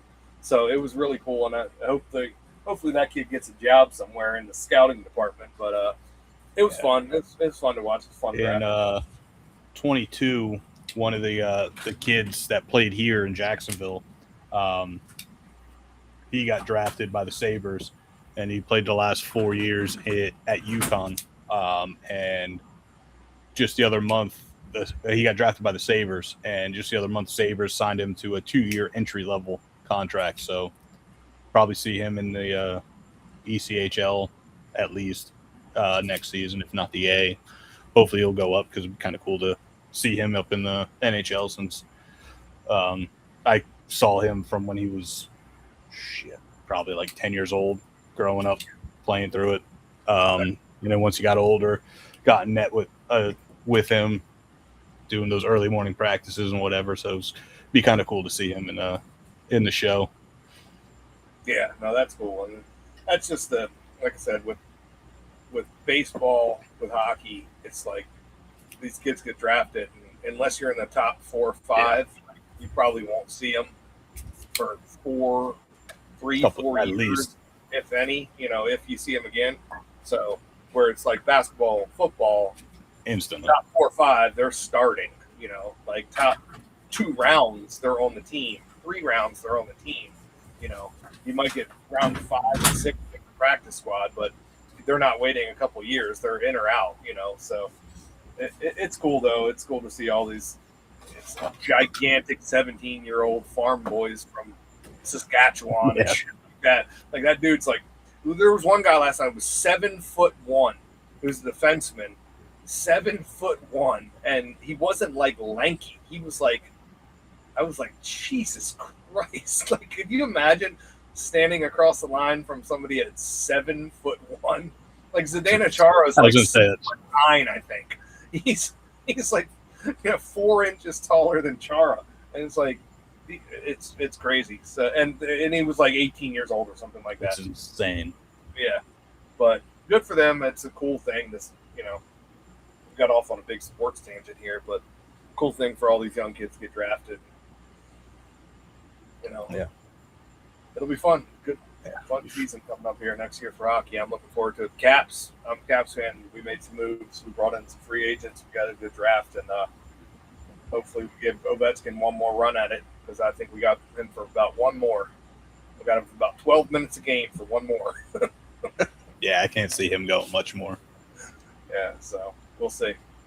But yeah, before we get on another tangent, we got to save that for next episode. Can't go much more.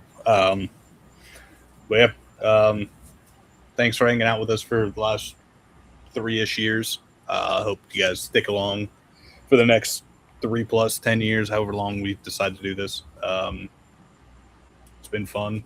Like I said, definitely check us out and subscribe on YouTube and Rumble, Facebook, Instagram,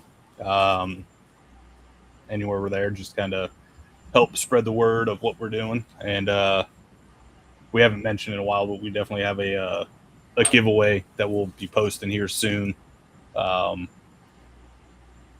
So try to do some more of those this next year, next season, whatever you want to call it. But yeah, definitely stick around. It's been fun. Yeah, absolutely. So let us know what you think. Yeah, definitely go on YouTube, Spotify, Apple, Podbean, wherever else, Rumble, wherever else you get podcasts. Write some reviews, write some comments. Let us know what you think, what we should change, what we should keep, all that. Some suggestions, like we said earlier. Yeah, we want to kind of keep this interesting, not only for us, but for you guys. So, yeah. So, yeah, I think that wraps up another episode. Beards and Belvederes, and like always, we appreciate you guys listening, and see you on the next one. Yeah. Till next week. Well, 2 weeks, I guess. Cheers. Happy 4th. Happy 4th.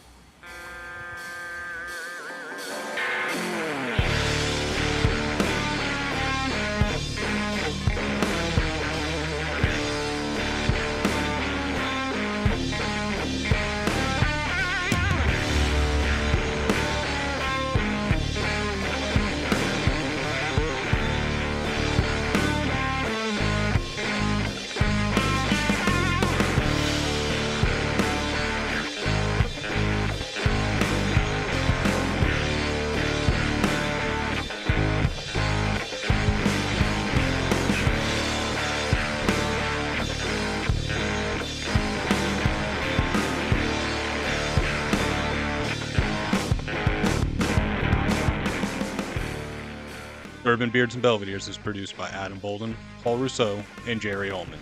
Edited by Jerry Ullman. Music by Ryan Johnson. You can find all of our links on our website at bourbonbeardsandbelvederes.com and at beacons.ai/Bourbon, Beards, and Belvederes. As always, enjoy your bourbon and cigars responsibly.